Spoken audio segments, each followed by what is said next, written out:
Hola, Hola Eduardo, ¿cómo estás? hola Darío, ¿cómo va? ¿Todo bien vos? Bien, bien, por suerte. Aquí tratando de conectarme. Ahí está, ¿me ven bien? Vemos bien y te escuchamos perfecto. Bueno, bueno, me alegro. A ver, para que estoy regulando un poco el volumen y eso. Ahí está. Bueno, ¿cómo va? Todo tranquilo, es un placer para nosotros tenerte. Somos de los talleres de teatro de acá, de Carlos Casares, de algunos Ajá. alumnos, algunos profesores. Así que bueno, encantados de tenerte y poder tener esta charla con vos. Bueno, ¿qué hay? ¿Cuántas escuelas de teatro hay en Carlos Casares? Hay ¿Una, una, varias? hay una. Una sola. Sí, después Bueno, tenemos por igual acá. usted, que ¿Oh? están más o menos Carlos Casares, que tendrá 25.000 habitantes por ahí. 25.000, sí, sí, sí, Mm. sí. Y Eduardo, tienen. ¿cómo? No, no, no. Te preguntaba algunas cosas que a lo mejor desconozco de Carlos Casares. Digo, que tienen ahí algún teatro que funcione. Hay dos teatros, un teatro italiano, el Teatro Verdi, y un Sí. teatro perteneciente a la Sociedad Israelita, Teatro Ajá. Bristol. Y tienen funciones ustedes ahí. Hay espectáculos de gira que pasan por ahí. ¿Cómo funciona eso? Hay grupos de Nosotros, teatro independiente que pueden usarlo. nosotros trabajamos en el teatro que pertenece a la Sociedad Israelita, Ujú. estamos trabajando nosotros, y obras que hay en gira ahora están viendo poco porque el de la Sociedad Israelita no tiene mucha capacidad, y el italiano está en las condiciones, así que los productores lo pasan de largo. Ah, mira. ¿Y ustedes tienen posibilidad de trabajar en alguno de ellos? La Sociedad Israelita trabajamos ahí nosotros. Pero hacen funciones, quiero decir. Sí, sí, sí, sí, Ah, ahí pensé hacemos que las me decías que funciones. trabajaba la escuela de teatro nada más. Ustedes No, hacen no, funciones ahí. la escuela de teatro trabaja en otro lugar y las funciones son en el Teatro Bristol. Y, y Y el- tienen posibilidades de ir tienen posibilidades de ir a teatros también. A ver, ¿Está? ¿me escuchás ahí? Sí, sí, sí, Ah, porque me aparecían unos carteles que decía que me estaban silenciando, no ahí sé qué. está. Ok. No, te preguntaba si ustedes tienen posibilidades cuando hacen un espectáculo de ir a los lugares cercanos a hacer funciones también o no. Sí, depende del espectáculo que estemos haciendo, hacemos gira por toda la zona. Y la obra es por ahí un poco Ah, más qué bueno. grande, solo hacemos acá. Ok, ok, ok. Sí, sí. Bueno, nada, era por lo menos para saber un poco cómo se movía. ¿Es un grupo de teatro independiente que ustedes tienen o es una escuela de teatro y nada, Acá y la hay, gente va ahí, estudia y después realizan alguna obra? acá hay parte de chicos pertenecientes a los talleres de la municipalidad, que lo damos nosotros, Ujú, y parte del grupo ujú. tenemos que es aparte, que es independiente, también hay actores de ese grupo. Bueno, y de Bien. los talleres vamos sacando actores para el grupo independiente. ¿Y cuántos son ustedes más o menos? Y ahora estábamos, por ejemplo, por estrenar una obra que éramos 11 personas en el Ok, elenco, y bueno, y después entre los talleres y demás somos alrededor de 40. alrededor de 40. Sí, sí, Ok, ok, ok, ok. somos Yo, bastante. bastantes, digo, ¿no? Para una ciudad tan chica. ¿Son todos de ahí de Carlos Casares o vienen de otros lados, a lo mejor cercanos a estudiar ahí? Acá en esta sala hay algunos amigos de Chacabuco, el grupo de teatro de Chacabuco, y de Colón, provincia de Buenos Aires. Colón, ¿Y de? Colón. Colón. Ok, ok, ok, ok. Bueno, nada, mucho gusto a todos, buenas tardes y bueno, aquí estoy a disposición de ustedes.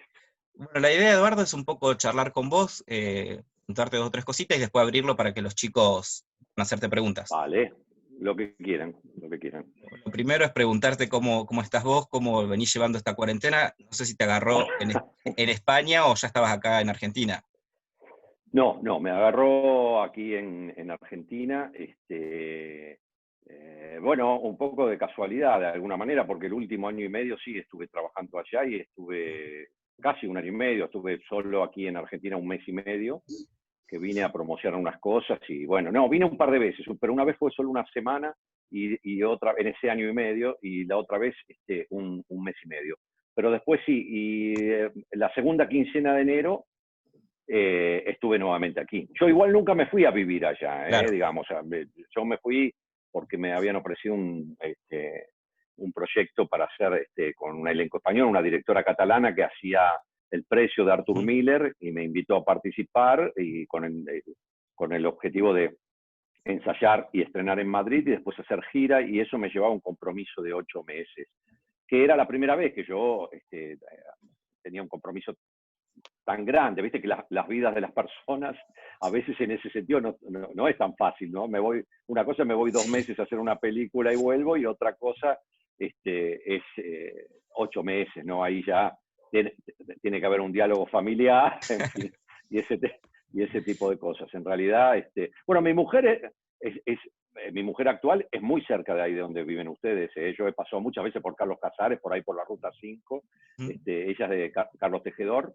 Sí, estamos cerquita. Claro, claro. Así que conozco más o menos la zona. Y bueno, te decía que bueno, arreglamos de alguna manera como por lo menos para poder vernos cada 2 meses, entre los 2 viajes que hice yo y más los que hizo ella, y bueno, y vamos viendo. Lo que pasa es que eso se transformó esos 8 meses, estando allá me ofrecieron para hacer una serie, entonces me transformó en 10 meses. Mientras estábamos haciendo eso, surgió la posibilidad de una obra que yo había hecho aquí en Argentina, que se llamó Parque Lezama, surgió la posibilidad de ir a hacerla allá. Y bueno, conclusión, entre las temporadas de la serie más las 2 obras de teatro fue 1 año y medio.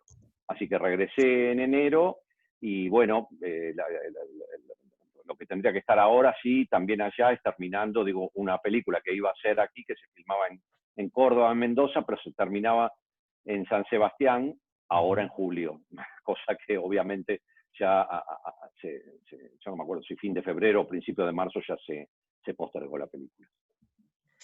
Así que estoy acá. Todo eso para contestar que estoy acá. ¿Altamar ya había terminado las 2 temporadas o tenían una tercera para hacer? No, en realidad terminamos las 3 temporadas. 3. 3 temporadas. Sí, terminamos. La tercera no salió, pero ya está terminada de grabar, que se terminó de grabar a fin de enero, de manera que justo, ¿no? Porque hay muchas cosas, bueno, en España y en todos lados que se han tenido que cortar por la mitad. Y bueno, nada, vos me preguntabas sobre este momento actual y es complejo, es muy complejo para todos, ¿no? No hay, supongo yo, quien la pueda estar pasando bien. Hay quien la pasa menos mal que otros, ¿no? Que es mi caso, ¿no? Pero hay mucha gente que la está pasando muy mal, muy mal, la verdad que sí. Así que es lamentable. Y bueno, y esperemos que pase pronto, ¿no? Porque tampoco hay a quien echarle la culpa. Sí, sería fantástico, por lo menos, Cargarte. descargar un poco, pero no hay a quien echarle la culpa, de manera que, bueno, esperemos que pase pronto, ¿no? Eduardo, lo que nos interesaría saber un poco cómo fueron tus comienzos en esto de la actuación.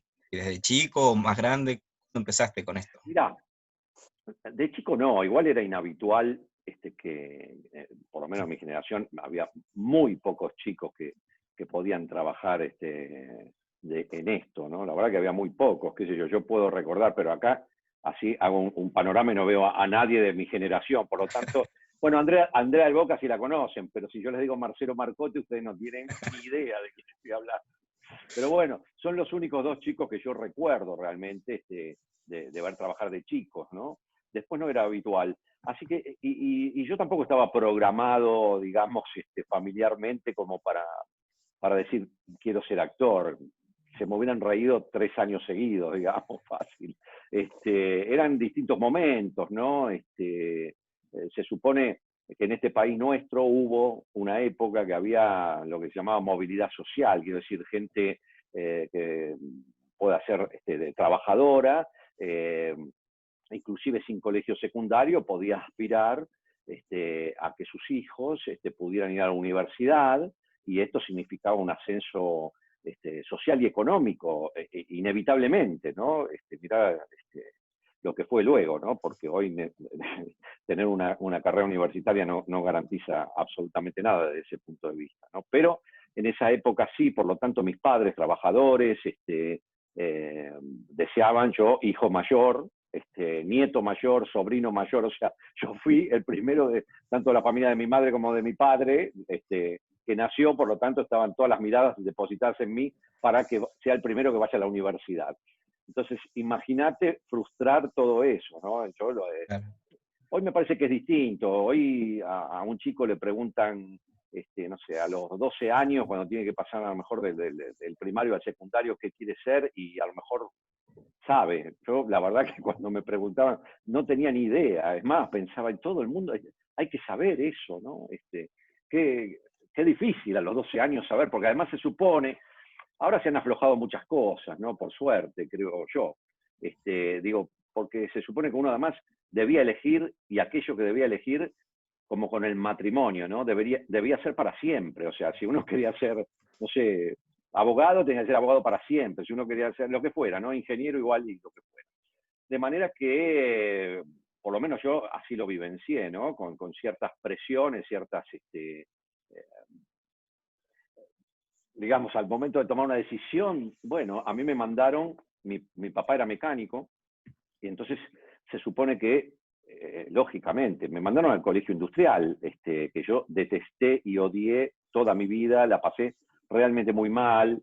Bueno, quizás fueron los comienzos de mi rebeldía, ¿no? A lo mejor casi debo estar agradecido a eso, ¿no? Porque si me hubiera gustado no lo hubiera pasado tan mal, capaz que no se hubiera producido esa rebeldía que a uno lo lleva a tener que preguntarse qué quiero, ¿no? Porque si eso me hubiera gustado, no lo hubiera pasado tan mal, pues yo realmente la pasaba mal, no me gustaba, nada, la pasé mal. Y además se suponía, pero igual lo terminé el secundario, ¿no? Lo cual se suponía que yo tenía que seguir la carrera de ingeniería mecánica. Y ya con 18, 19 años, digo, por el industrial uno se recibe a los 18, uno lo termina a los 18, el secundario, ya con 18, 19 años, cómo han cambiado los tiempos. Me costaba enfrentar a mis padres. Yo ya desde los 17 más o menos estaba en un grupo de teatro independiente, ¿no? Que yo creo que en principio fue lo que yo considero mi primera y mi gran formación, ¿no? Yo después fui al conservatorio en ese momento, hoy no sé si alguno de pronto estudia en Buenos Aires o tuvo la fantasía de venir a estudiar a lo que se llama, creo que ahora UNA, en una época se llamó IUNA también. Bueno, cuando yo fui ahí era el Conservatorio Nacional de Arte Dramático. Y también he estudiado con otros profesores, pero cuando yo comencé, en realidad, comencé en un grupo de teatro independiente, ¿no? ¿Y por qué considero yo mi gran formación?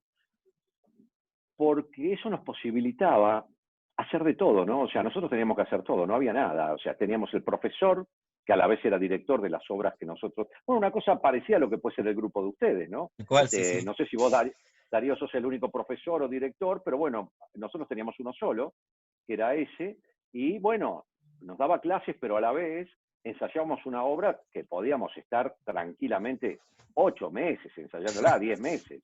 Y sí, porque no íbamos todos los días, a lo mejor a una o dos veces por... No, 2 veces por semana. Por lo tanto, hacíamos eso para después hacer, qué sé yo, 5 funciones Claro. con suerte. Si era un elenco numeroso y teníamos familia numerosa, ¿no? Y amigos. Así que, pero a la vez teníamos que hacer todo, ¿no? Teníamos que hacer el vestuario, la escenografía, teníamos que hacer la promoción, teníamos que hacer todo lo hacíamos nosotros, de manera que eso te permite conocer el teatro, que yo creo que es... Me parecía conocer un poco, cuando leí los nombres, digo, mirá, sí, igual. Estoy escuchando, no sé. Ahí está. Eso lo maneja vos, ¿no? Ok. Sí, ahí lo silencié.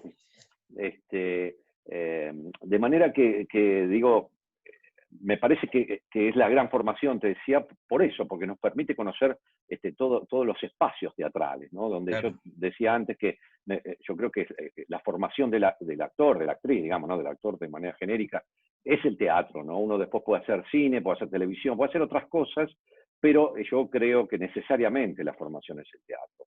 Así que creo que esa fue mi primera formación y lo que yo creo que es lo que puso como los pilares fundamentales, ¿no? de esa atracción, de esa pasión, de ese gusto por hacer eso, ¿no? Yo ahí descubrí muchas cosas, no solamente para el gusto más adelante, ¿no? Porque se supone que yo eso lo empecé a hacer a los 17 años como hobby, ¿no? Yo seguía teniendo que ser ingeniero mecánico, pero como hobby a los 17 años encontré ese espacio, ¿no? Un espacio muy rico desde muchos puntos de vista, no solamente el actoral, la formación.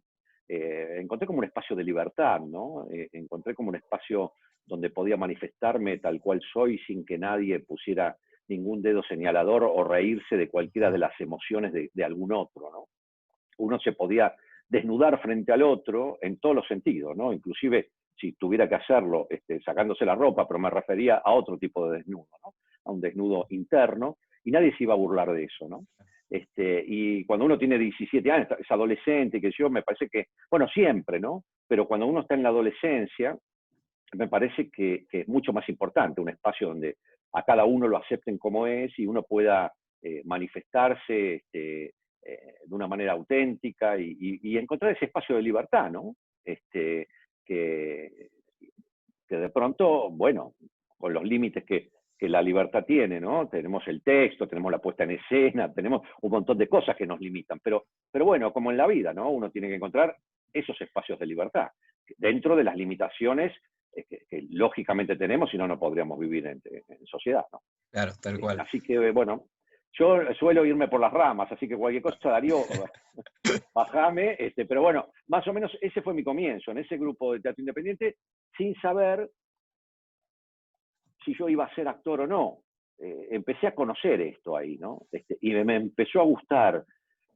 Pero bueno, las decisiones después son otras cosas, ¿no? Requieren, no sé, alguna dosis de valentía, otras de inconsciencia, y bueno, así fue, así la fui llevando, digamos. ¿A partir de cuándo empezás como a vivir de la profesión? Qué pregunta tan difícil de contestar, Darío. A ver, la nuestra es una profesión hermosa y con muchas complejidades, ¿no? Una es esa, vivir de ella. Digamos que yo habré tomado la decisión de me quiero dedicar a esto, no sé, a eso de los 25 años de pronto, por ahí, 24, ¿no? Más o menos.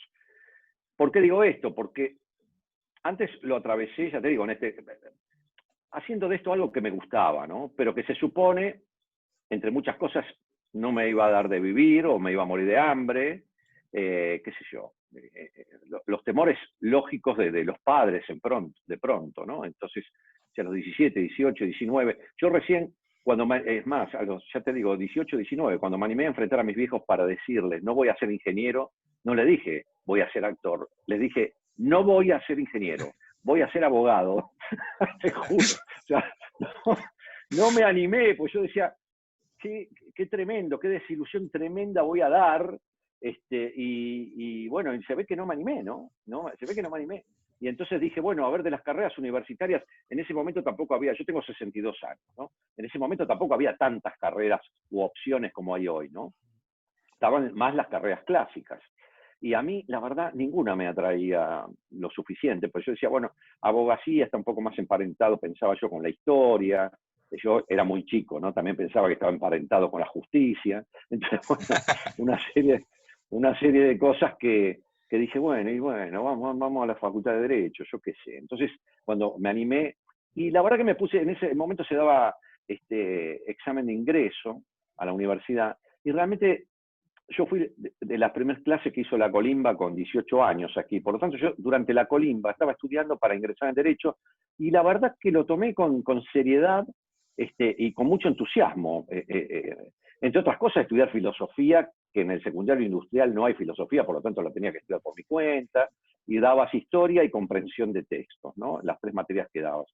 Y la verdad que, estando en la colimba y todo, las rendí, y no rendí bien el examen. 2 la rendí bien, y en la otra además me cagaron por 50 centésimos, que era justamente filosofía. No, que además no son materias exactas, por lo tanto, bueno, nada. Me dio mucha bronca, la verdad que me dio mucha bronca, y dije, el año que viene, cuando salga la colimba, busco la revancha. Cosa que hice, ¿no? Que intenté hacer.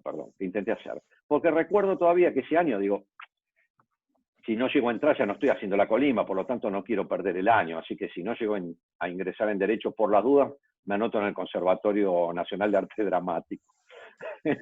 Mira cómo uno a veces necesita hacerse trampas, ¿no? Y recuerdo que estaba el primer día para rendir el primer examen en la Facultad de Derecho, y estaba ahí, y de repente algo me iluminó. Y yo dije, ¿qué estoy haciendo acá? Si no quiero estar acá. Así que me levanté y me fui. Y ahí ingresé al conservatorio, digamos, que ahí sí rendí bien el examen, ¿no?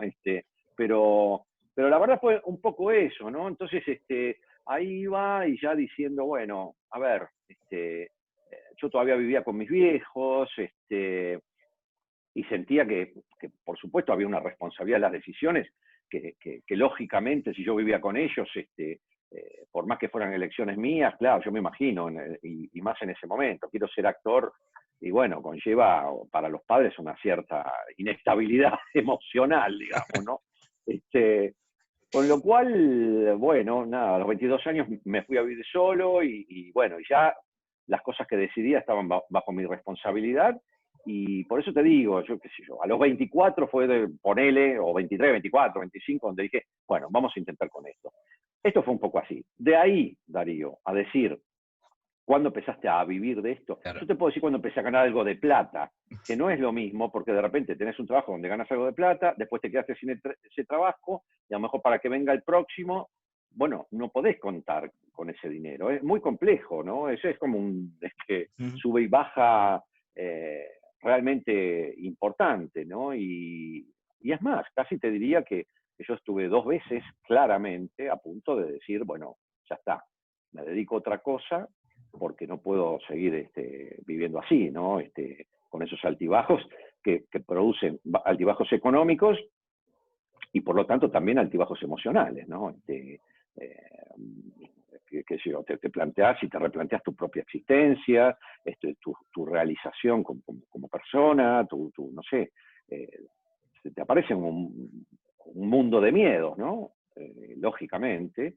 Yo a los 29 años fui padre por primera vez, de manera que bueno, ya además mi hijo quería comer todos los días, estábamos, y bueno, y entonces, bueno, nada, se te representan otras cosas, ¿no?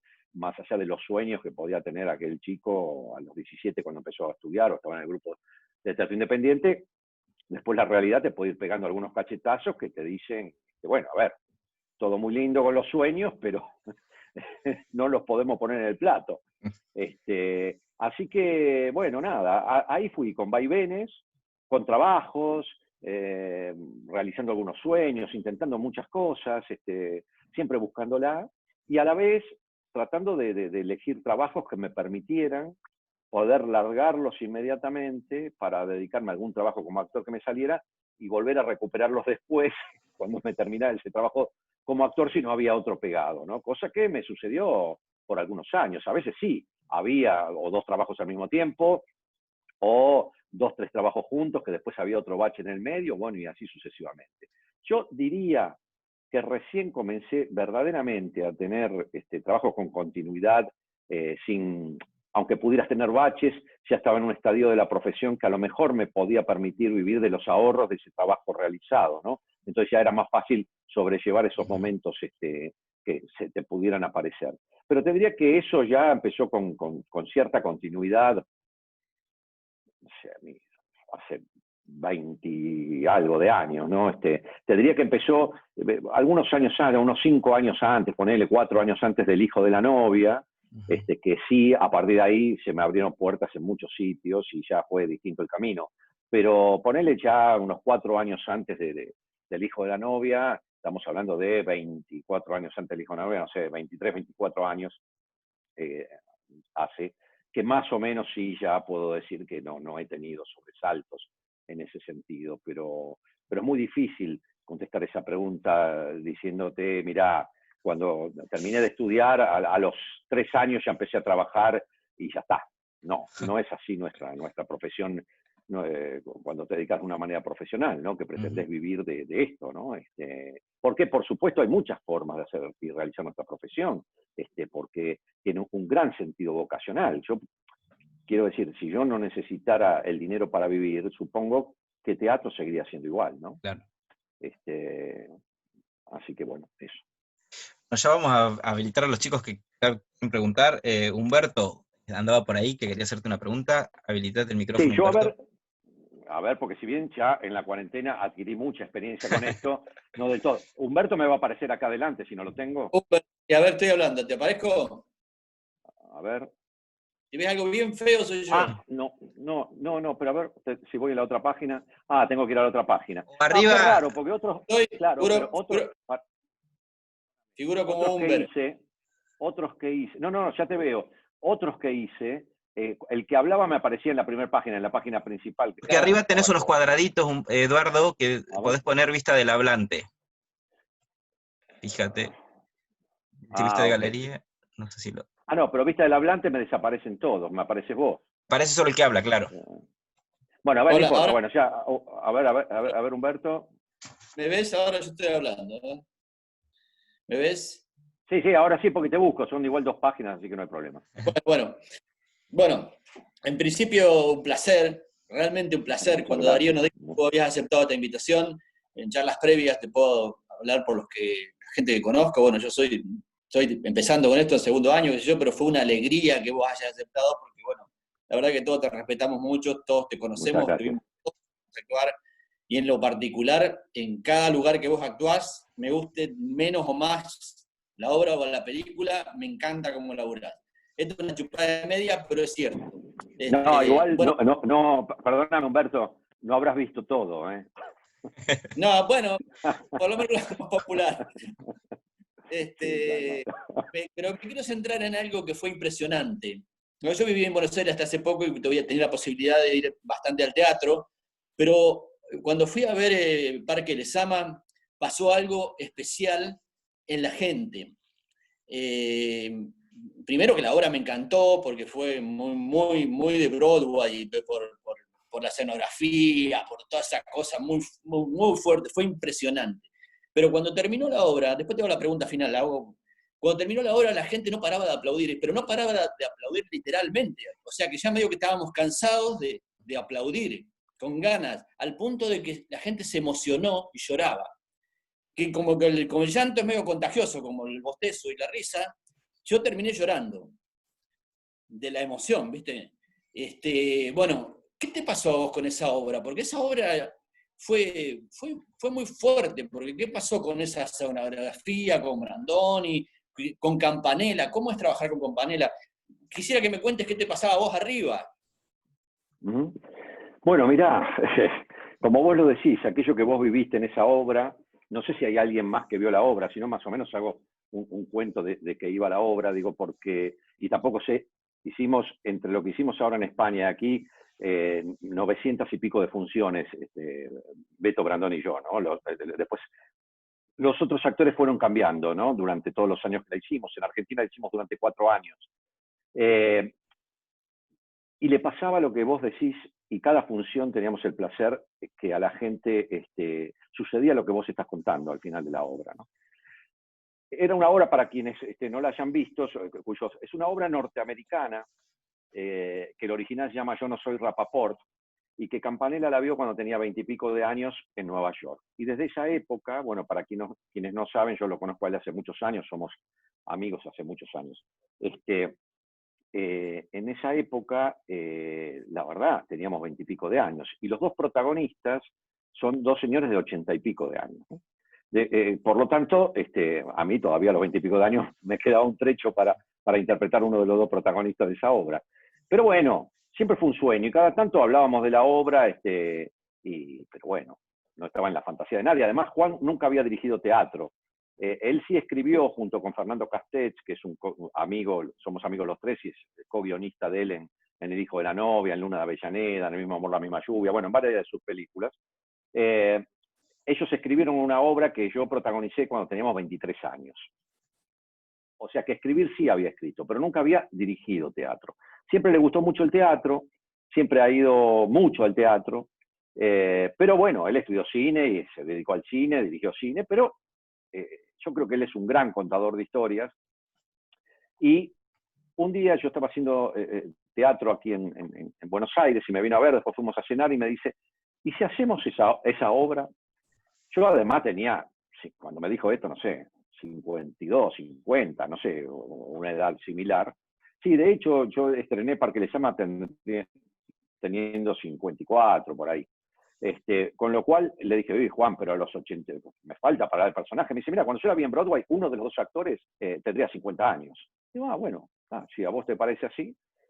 Y empezamos a avanzar con esa idea, ¿no? Por lo tanto, para mí era un desafío, porque en general no te ofrece, es muy difícil que te ofrezcan un personaje tan alejado, porque esto obliga a hacer una composición.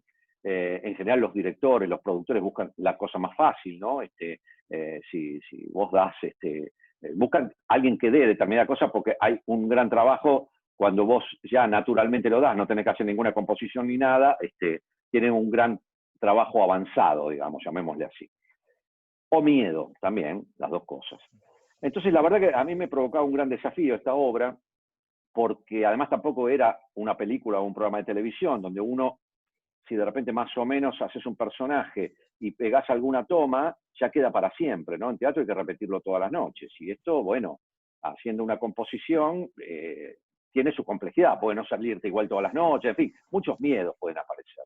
Pero ahí me metí en el desafío, y la verdad que la obra es una obra muy divertida, porque Campanella hizo una adaptación. La verdad que quien no sabe que la obra es una obra norteamericana, de ninguna manera va a pensar que es una obra norteamericana el que la vio, ¿no?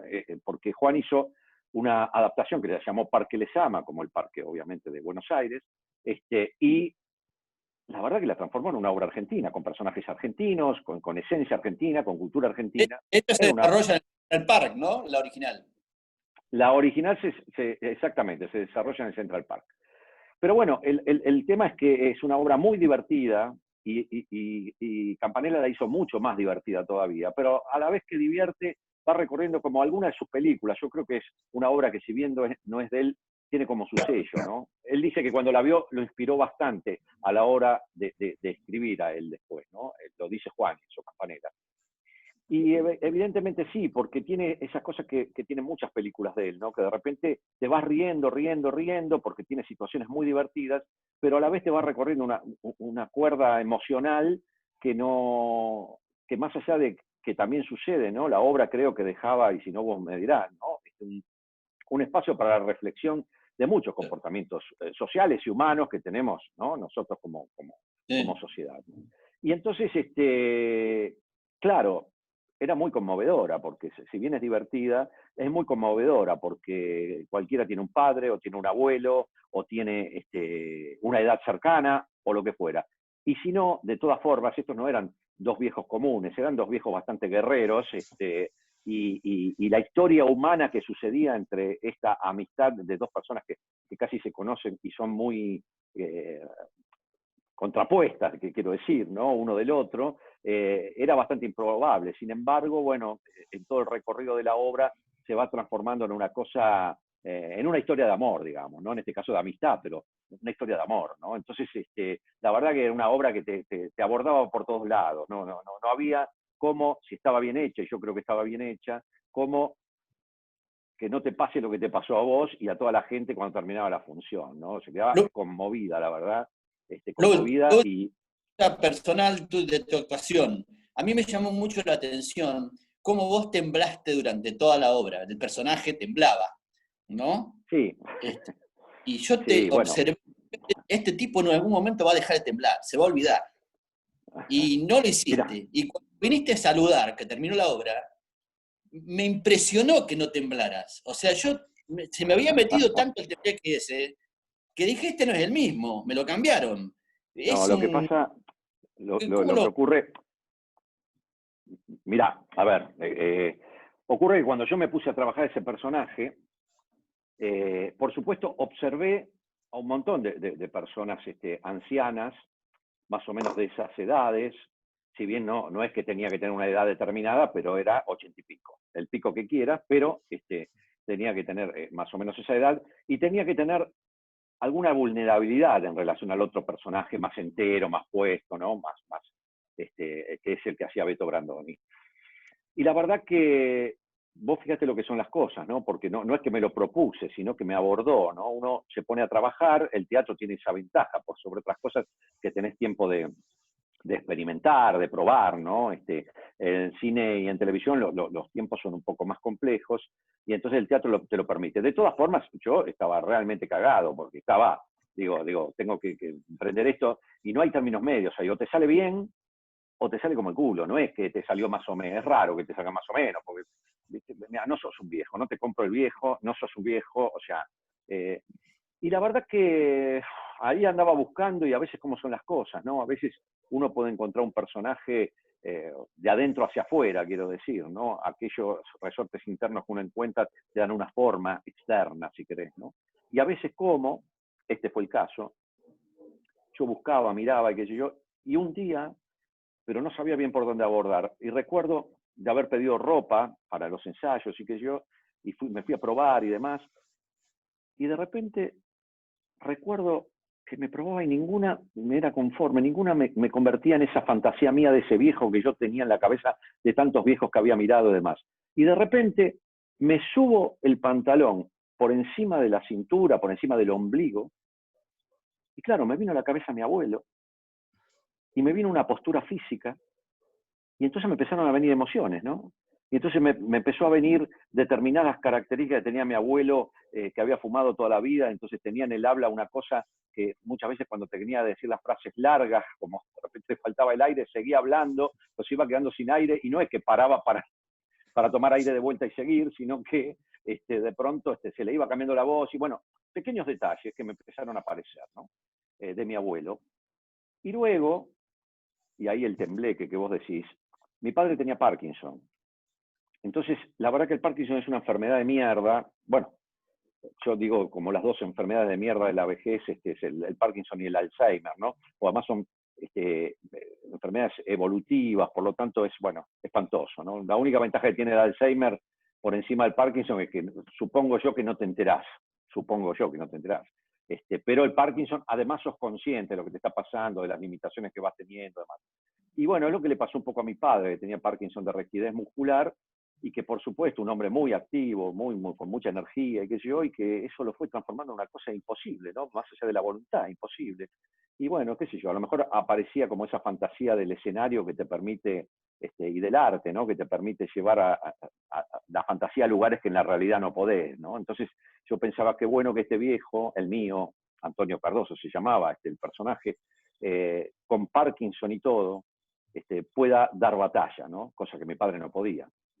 Con lo cual, empezó a tomar forma desde ahí el temblor que vos decís que viste, ¿no? Empezó a tomar forma desde ahí.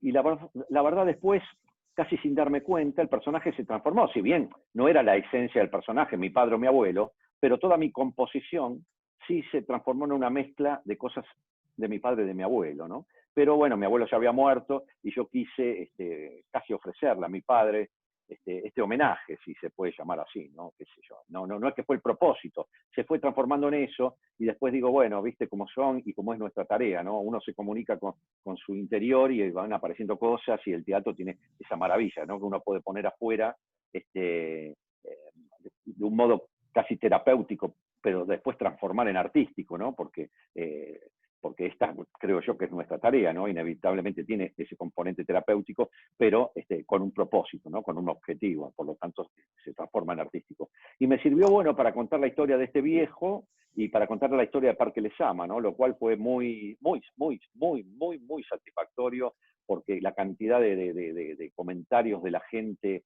que ha visto el espectáculo son siempre tan conmovedores, que emocionan, ¿no? Hay muchas historias de la gente que te espera, que te cuenta, o que de las fibras que toca, ¿no? Y que ha tocado a la gente que vio la obra, por lo menos a una gran mayoría, por supuesto puede haber gente que no le gusta, como todo, pero a una gran mayoría fue muy conmovedor. Bueno, gracias, Eduardo. Por nada. Eduardo, justo que yo también vi Parque Lezama, y algo que me llamaba la atención era tu trabajo vocal en esa obra. ¿Cómo te llevabas era una obra muy larga, cómo te llevabas con ese trabajo vocal y tantas horas de función? Porque creo que a veces hacían 2 funciones diarias también, ¿no? Muchas veces, sí. No, bueno, con las 2 funciones me llevé mal siempre, con las 2 funciones. A mí realmente el personaje me provocaba mucho desgaste físico, energético, corporal y vocal. Uh-huh. Yo fui con una fonoaudióloga a trabajar la voz de ese personaje, porque además tenía miedo sino de lastimarme o de lo que fuera. Entonces fui a trabajarlo antes también, ¿no? Pero bueno, el teatro es un fenómeno en vivo que sucede en el aquí y ahora, y que estás tranquilamente. La obra duraba 2 horas, Uh-huh. tenía un intervalo, por eso se hacía de 2 horas 15. o 2 horas 10, pero la obra en sí misma duraba 2 horas el espectáculo. Y algunos días estaba 4 horas con esa posición física, varios días, y a veces teníamos días seguidos de 2 funciones, ¿no? Y entonces, bueno, sin duda se producen desconcentraciones, se produce desgaste, y las 2 funciones realmente me eran complicadas. De hecho, yo ahora cuando fuimos a España es la condición que puse. Hacíamos funciones de martes a domingo, en lugar de miércoles a domingo con 2 los sábados, porque la padecía, las 2 funciones, no cuando la estaba haciendo, cuando la estaba haciendo fluía y la hacía, pero las padecía, la idea de las 2 funciones ya el viernes yo me empezaba a no ser feliz, ¿viste? Porque vos decís, tenía miedo después el domingo de no llegar con la voz, con los dolores, ¿viste? La verdad que no la pasaba bien con las 2 funciones, con este espectáculo. Y el teatro comercial necesariamente necesita una cantidad de funciones, porque si no, no se sustenta económicamente, ¿no? Entonces, bueno, nada, he trabajado mucho eso, y ya te digo, lo he trabajado previo a comenzar las funciones, y la verdad que me dio un resultado fantástico, porque pude desarrollar las 900 y pico de funciones, nunca me quedé sin voz, o sea, trabajaba, digamos, con las técnicas que he aprendido, y bueno, y sí, de vez en cuando, no te voy a negar, muchísimas veces me pasó, viste, tener que estar 4 horas concentrado es posible, te vaya te desconcentres en algún momento, suceda algo, no sé, y que la voz la colocaste mal, o lo que fuera, y ha sucedido, pero sí, y, tuve un gran trabajo previo físico, vocal, y me llevaba un desgaste energético también importante ese personaje, pero por supuesto era tanta la energía que venía del público que te recargabas las pilas permanentemente, era maravilloso, la verdad. ¿Y el intervalo que tenía que ver con una cuestión para que ustedes descansaran un poco o era porque la obra lo requería? Mira, no sé decirte bien, yo recuerdo que es una cosa que quería Campanella y quería Brandoni. La querían en principio, sin saber si nos íbamos a cansar tanto o no. Les parecía que era larga y que la gente agradecía. Yo la verdad en ese momento me hubiera inclinado por pensar que no, que la gente, yo como espectador hubiera preferido 2 horas seguidas y listo, ¿no? El intervalo lo asocio más a las comedias musicales o las obras de 3 horas, ponele, ¿no? 2 horas me parece que de repente se podía bancar, además era una comedia, era divertida, yo qué sé. Pero la verdad que después lo agradecí, porque me servía para bajar un poco. Claro. Sí, para hacer un poco de ejercicios de elongación y esas cosas en esos 10 minutos, cambiarme de ropa, para el segundo acto y demás. Así que fue un poco eso, ¿no? En principio la querían Campanella, lo quería Brandoni, y yo no es que me oponía, pero hubiera preferido que no, pero la verdad es que después lo agradecí. Y Sofía Pinazo quiere hacer una pregunta, me parece. Sofi, ¿puedes activar tu micrófono? Sofía, a ver si te tengo en mi primer página, si no te busco en la segunda. Buenas tardes. Te tengo acá en la segunda página. Hola. ¿Cómo te llegó la propuesta para hacer Altamar? Esa es la pregunta. Mirá, de una manera que, así como contaba antes, toda la dificultad para conseguir trabajo que he tenido en otras etapas, hay etapas que te lo facilitan. La verdad de las verdades, yo fui a hacer el precio de Arthur Miller a Madrid, yo tengo una representante allá, manifestó que yo me iba a quedar una cantidad de meses, y a los 20 días yo tenía una propuesta, en realidad tenía 2 propuestas de trabajo, de las cuales esta me entusiasmó por algunas cosas, entre otras porque Pepe Sacristán iba a estar en el elenco, porque era para una plataforma y yo nunca había trabajado, y me parecía interesante como vehículo, si bien para nosotros es lo mismo, ¿no? Pero para conocer un poco eso, que acá todavía, en este momento, estamos hablando, 2018, ¿no? Sí, creo. Bueno, ya no me acuerdo, me mareo un poco en las fechas, pero todavía aquí se había hecho solo una cosa para Netflix, que era Ada, creo que se llamó, o Eda, bueno, algo así, yo no la vi, pero no se había hecho nada más, no había ninguna plataforma en ese momento, ahora ya hay algunas cosas que se están produciendo para plataformas aquí, pero no había ninguna. Entonces, bueno, dije, vamos a explorar eso también, y además me acomodaron todo para que yo pudiera hacer teatro, porque no es sencillo.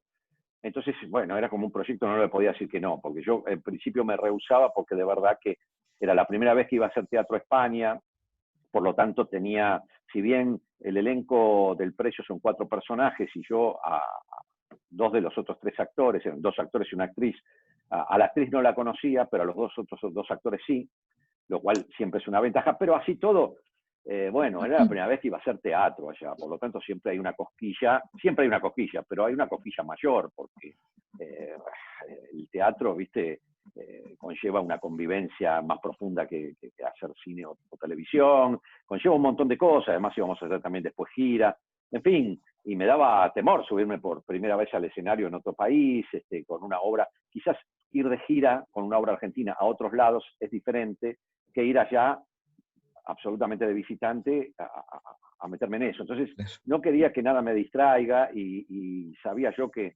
muchos productores también de televisión o de cine son bastante reacios a que los actores hagamos también teatro porque eso les limita a la hora de citarte y por los horarios, por muchas cosas.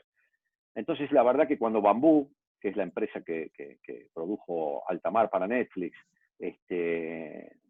me llamó y en cada no mío era un sí de ellos, en cada problema que yo tenía era una solución de ellos. La verdad que me invitaron muy agradablemente y gentilmente a que me subiera a esa aventura, y me subí, la verdad, fue esa, ¿no? Me llegó así, vía que mi representante le avisó a los directores de casting que yo estaba en España y me iba a quedar unos meses. Ya que estamos hablando de Altamar, ¿cómo fue meterte en esa gran superproducción? Porque es increíble. Creo que el crucero, contaste en alguna entrevista que ustedes veían el mar por unas ventanitas como si estuvieran navegando de verdad, ¿no? Sí, pues es que eso para mí fue increíble porque yo había hecho ya hace unos 15 años una miniserie que se llamó Vientos de Agua, sí, que para quien no la vio y no tuvo oportunidad de verla, la recomiendo fervorosamente. Está en Netflix ahora, si bien es una miniserie vieja que hicimos aquí en Argentina y en España, ¿no? En los dos sitios, se la recomiendo bien. Veo alguna gente joven que de repente, joven me refiero a lo mejor de 30 o algo que se le pueda parecer o por ahí, que de repente a lo mejor cuando se dio tenían 15 años, pero que bueno, los invito a que vayan a Netflix y la vean, porque realmente es muy buena. Y en el segundo, pero fue hecha hace 15 años. En el segundo capítulo de esa miniserie había un barco que venía desde España a Argentina, que a pesar de que fueron de las primeras cosas que se hicieron en HD, que se filmaron en HD, después había que meter ese barco al océano. Y la verdad que bueno, nada, está bien si querés, pero a mí hoy, a la vista de hoy, me da como una cáscara de nuez que metes en la bañadera y lo filmás y después no, comparado con lo que fue Altamar. Claro, 15 años después, con toda la tecnología, imagínate en 15 años lo que sucedió. Además acá, bueno, se construyeron el barco a tamaño real en 2 estudios y una partecita del exterior del barco, ahí sí ya con croma, afuera del estudio, pero todo en el mismo complejo. Por lo tanto, el barco se pudo haber movido por muchos sitios, pero nosotros no nos movimos de un estudio en Madrid realizándola, ¿no?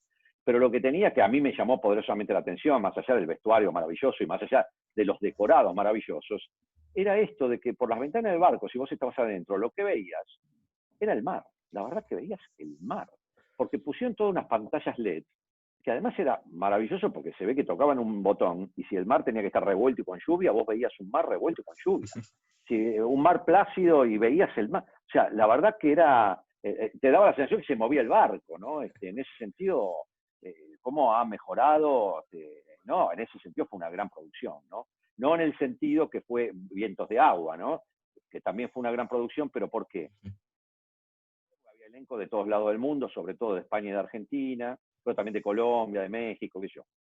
Y además de eso, porque, bueno, parte de ese elenco tuvo que venir a filmar a Argentina, parte del elenco argentino tuvo que ir a filmar a España, tiene toda una Altamar es todo de época, pero eso tenía una parte de época, o de 2 épocas distintas, porque son 2 historias paralelas, que uno va de 1934 a 1959 y la otra de 2001 a 2004.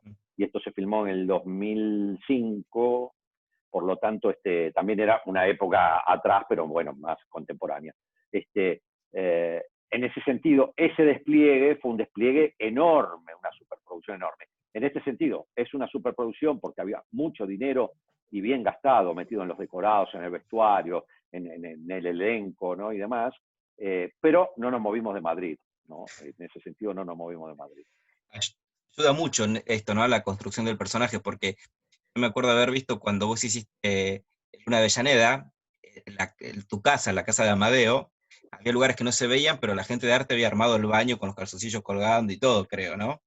Algo así te Me pasó habrás, en Franco me habrás escuchado, Buenaventura, ¿no? Que habías organizado mirá, la pizzería y te pasó algo con un horno, contanos eso. Bueno, veo que sabés bastante.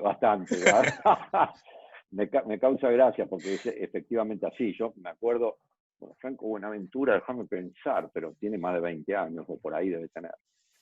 Creo que fue la última, no, la última no, porque Entre Caníbales de alguna manera fue una tira, no fue un unitario, es una cosa que hice en Telefe, no sé, 2015, 2014, por ahí. Pero creo que hacíamos 4 veces a la semana. Pero Franco Buenaventura fue la última tira que yo había hecho, así ya te digo, 20 años o un poco más, que era de todos los días, de lunes a viernes. Y Telefe tiene dentro del predio, digamos, una calle maravillosa que usaba muchas veces como decorados naturales, ¿no? Yo recuerdo también cuando hice Aquí no hay quien viva, que es un formato español que hicimos aquí, no sé, en el año 2007, 2008, 2009, por ahí, que habían también, ¿no?, construido cosas en esa calle, que eran como decorados reales. Y en Franco Buenaventura, yo era el dueño de una pizzería, una pizzería con bar, ¿no? Como con bar, ¿no? Una pizzería de las que venden pizza solamente, ¿no? Sino que estaban las mesas, estaba la barra, estaba todo. La verdad que el decorado estaba fantástico. Y hasta me habían puesto como un horno, ¿no? Era un aparato, pero que funcionaba las veces de horno. Entonces yo recuerdo que, entre otras cosas, yo en ese momento no vivía donde vivo ahora y justo tenía una pizzería enfrente de mi casa. Y entonces dije, le voy a ir a pedir de un par de días de trabajar ahí gratis, ¿no? Unas horas, como para aprender el manejo, el mecanismo de todos los elementos que un pizzero a la hora de cortar la pizza, a la hora de servir, viste que tienen ya, están acostumbrados todos los días, están con lo mismo, lo hacen de una manera que no tienen que andar pensando o se nota falso o lo que fuera. Entonces me fui un par de días ahí solamente. Comenzamos a grabar y todo fantástico, y de repente no me acuerdo, a los 10 días, a los 15 días de estar grabando, yo llevo el decorado y digo, ¿y el horno? Y justo pasa, no me acuerdo quién, y le digo, che, ¿y el horno? Ah, no, empezó Maru Botana, y siguió.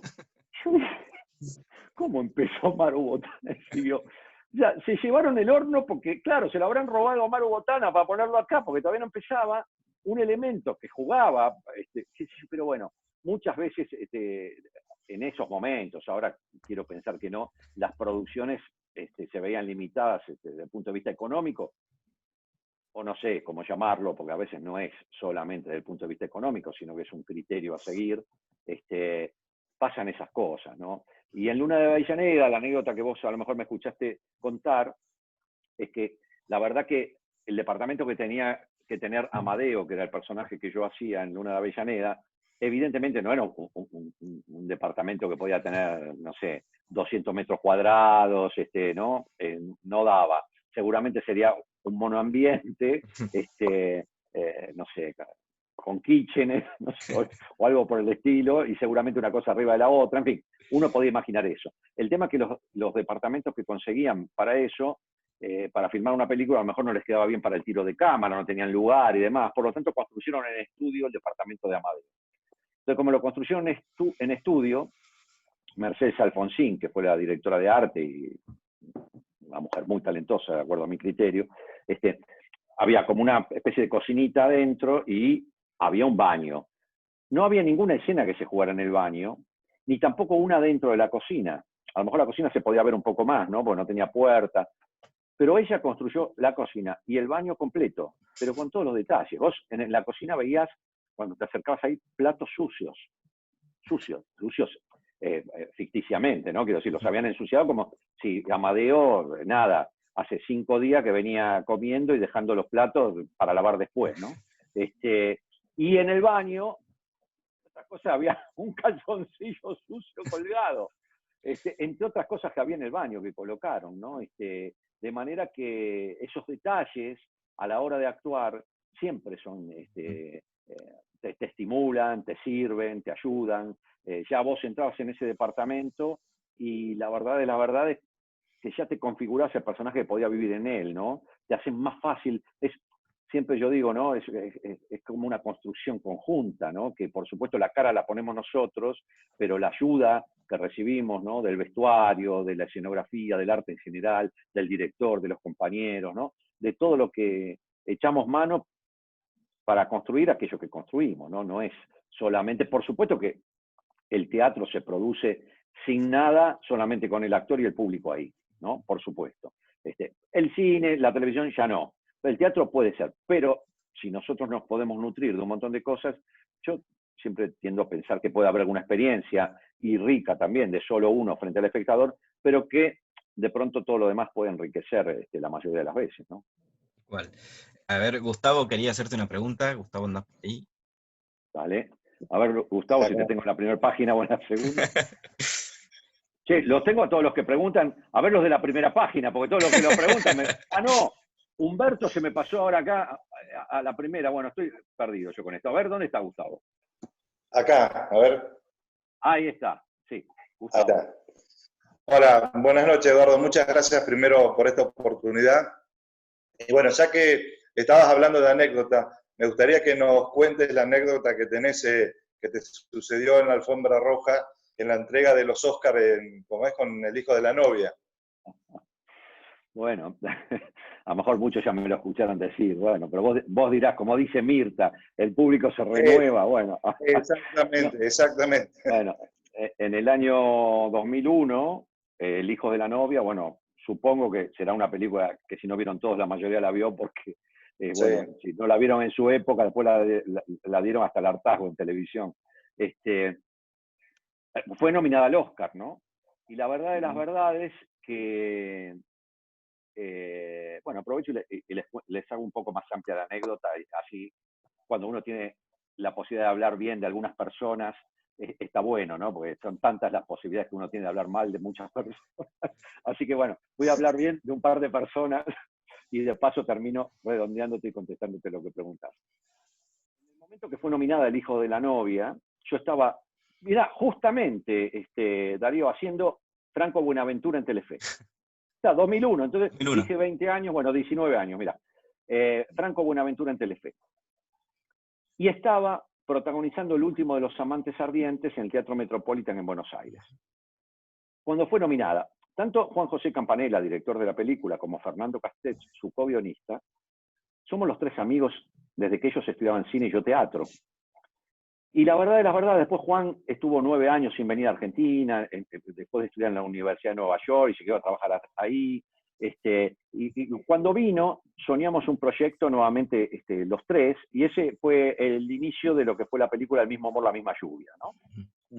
Esa la estoy haciendo muy corta para decirte que, bueno, El mismo amor, la misma lluvia, si bien es una película que a mí me gusta mucho y qué sé yo, y no es que nos fue mal, pero no tuvimos la fortuna que hubiéramos deseado, digamos, con esa película. Pero sí dio pie a que se pudiera hacer El hijo de la novia. Por lo tanto, coronarla, tres amigos, con la posibilidad de tener la película compitiendo por el Oscar, era realmente una aventura que a mí me hubiera gustado no perdérmela, ¿no? Me hubiera gustado ir a Los Ángeles y compartir con mis dos amigos ese momento. Ganáramos o perdiéramos, ¿no? Pero era como el folclore. Pero claro, yo estaba haciendo teatro en Buenos Aires, en un teatro de los principales, donde además los productores alquilaban ese teatro, bueno, una serie de cosas, en un momento además bastante complejo, porque era el momento del corralito y de todo el despelote que ya sabemos que se armó en este país. Y además Telefe, ¿por qué me tenía que dar permiso para ir al Oscar una película? Ni siquiera Telefe había producido, en fin. La veía compleja, pero claro, había tanta gente que me decía y me insistía, pero ¿cómo te vas a perder eso? ¿Pero cómo te vas a perder eso? Y yo la verdad que tenía una ansiedad y unas ganas de vivir esa aventura. Y entonces un día pregunto en Telefe si me podrían dar a lo mejor una semanita o una cosa así, ¿viste? Y me dicen, bueno, para el Oscar puede ser. Con lo cual dije, mira qué bien, ¿no? Entonces dije, bueno, lo tomo. Ahora tendría que conseguir dos cosas. Una, el permiso del teatro, que es compleja. Entonces, esa obra la producían tres mujeres, pero entre ellas, una de esas tres mujeres era, en ese momento, se llamaba Claudia Maradona, hoy es Claudia Villafañe. Entonces, Claudia era una de las que producía esa obra. Y la verdad yo decía, yo entendía la complejidad de esa situación, y la verdad que si no me daban permiso, yo podía entenderlo, ¿no? Yo podía entenderlo. Entonces las reúno a las 3 productoras como para... No, primero les pregunté, porque bueno, a lo mejor algunos saben, otros no, que muchas veces, si bien podemos tener un seguro, los actores protagonistas de una obra vamos a porcentaje, por lo tanto yo tampoco quería complicar a mis compañeras, ¿no? Si bien teníamos un seguro, pero si nos iba bien podías ganar un poco más que el seguro. Entonces primero consulté con mis 3 compañeras, Laura Oliva, Patricia Echegoyen y Emilia Más en ese momento, y no tuvieron dificultad, por lo tanto me adentré a trabajar, a hablar con las productoras. Y antes de que yo comenzara a hablar con ellas, Claudia dice, si lo que querés es permiso para ir al Oscar, desde ya te digo que no te lo puedes perder. O sea, me la hizo muy difícil, ¿verdad? Me la hizo muy difícil. Así que bueno, ahí estaba ya el permiso del teatro otorgado, y me faltaba un detalle, porque para la fantasía de todos ustedes, sobre todo vos, Darío, que me decías cuándo empecé a vivir de esta profesión, yo estaba haciendo televisión, estaba haciendo teatro. Sin embargo, el dólar se había ido de 1 a 4. Mis pocos ahorros, un peladito que teníamos como ministro de Economía, no me dejaba sacar más que creo eran 140 pesos por semana. Por lo tanto, yo no tenía un mango para irme al Oscar. Por lo tanto, tenía el permiso de la televisión, tenía el permiso del teatro y no tenía el dinero para hacerlo. Entonces dije, ¿cómo hago? Uno tenía la fantasía que bueno, en una época normal, vos decís, algún sponsor que yo le agradezca en un reportaje que yo me puede pagar el pasaje a Aerolíneas Argentinas o yo qué sé, ¿no? Yo tenía esa fantasía.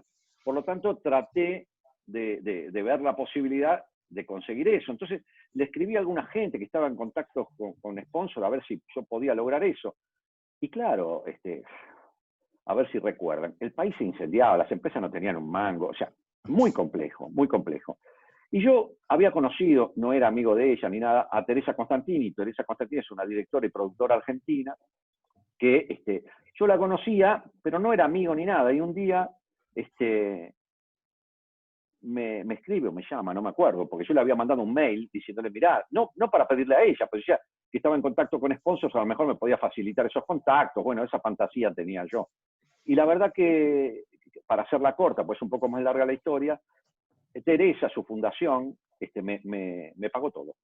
Me pagó todo. Me pagó el pasaje, me pagó el hotel y me dio además $400 para que yo pudiera vivir allá esa semana. De manera, gracias Teresa, gracias Claudia Villafañe, gracias Telefe, por eso pude ir a vivir la aventura del Oscar, por más que lo perdimos. Estaba yo en la alfombra roja vestido con un frac, un smoking, que me había además dado también de manera gentil Tito de Matices. O sea, fui todo de canje. Todo de canje.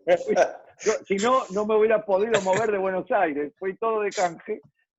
Y estaba yo ahí parado, para colmo estaba justo de circunstancia, de casualidad, con Pablo Scholz de Clarín, o sea que ni siquiera pude ocultar esta anécdota, porque él después ya la contó en el diario, por supuesto.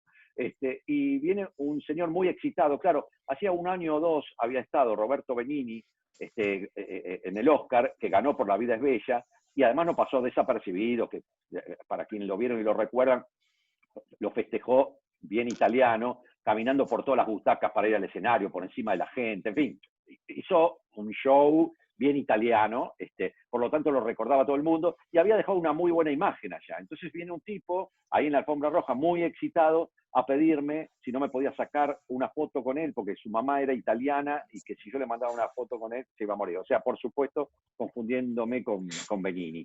Y por supuesto yo lo abracé y le dije, para mamá, sacar la foto, ¿no? Esa fue un poco la historia, esa fue un poco la historia. Y por supuesto, Pablo Scholz la publicó en Clarín en ese momento, por lo tanto ya esto lo he contado muchas veces, sí. Muchas gracias. No, por nada. Y Gilda quiere hacerte una pregunta también.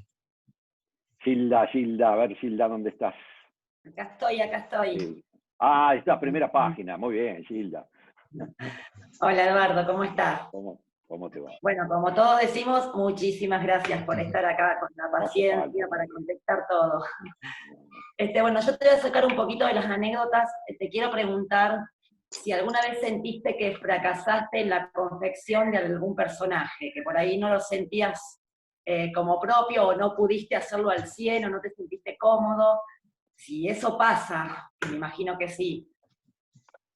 Bueno, primero, no tienen nada que agradecer, realmente, nada que agradecer. Yo estoy en cuarentena como ustedes más flexibles que yo, y la verdad que en esta etapa de cuarentena, yo he ido igual, en forma presencial, a dar algunas charlas con alumnos de teatro, de manera presencial a muchos sitios, pero por supuesto, ahora en cuarentena se agrandó un poco, más se intensificó la demanda, y me parece una buena oportunidad para tomar contacto con gente que estudia y que tiene el propósito de dedicarse a mi mismo oficio, digamos, y por qué no tener una charla relajada, solamente con el objetivo de que si tienen algunas preguntas que mi experiencia pueda transmitir, que es la mía, no es la de más nadie, cada uno va a hacer la suya, la propia, ¿no?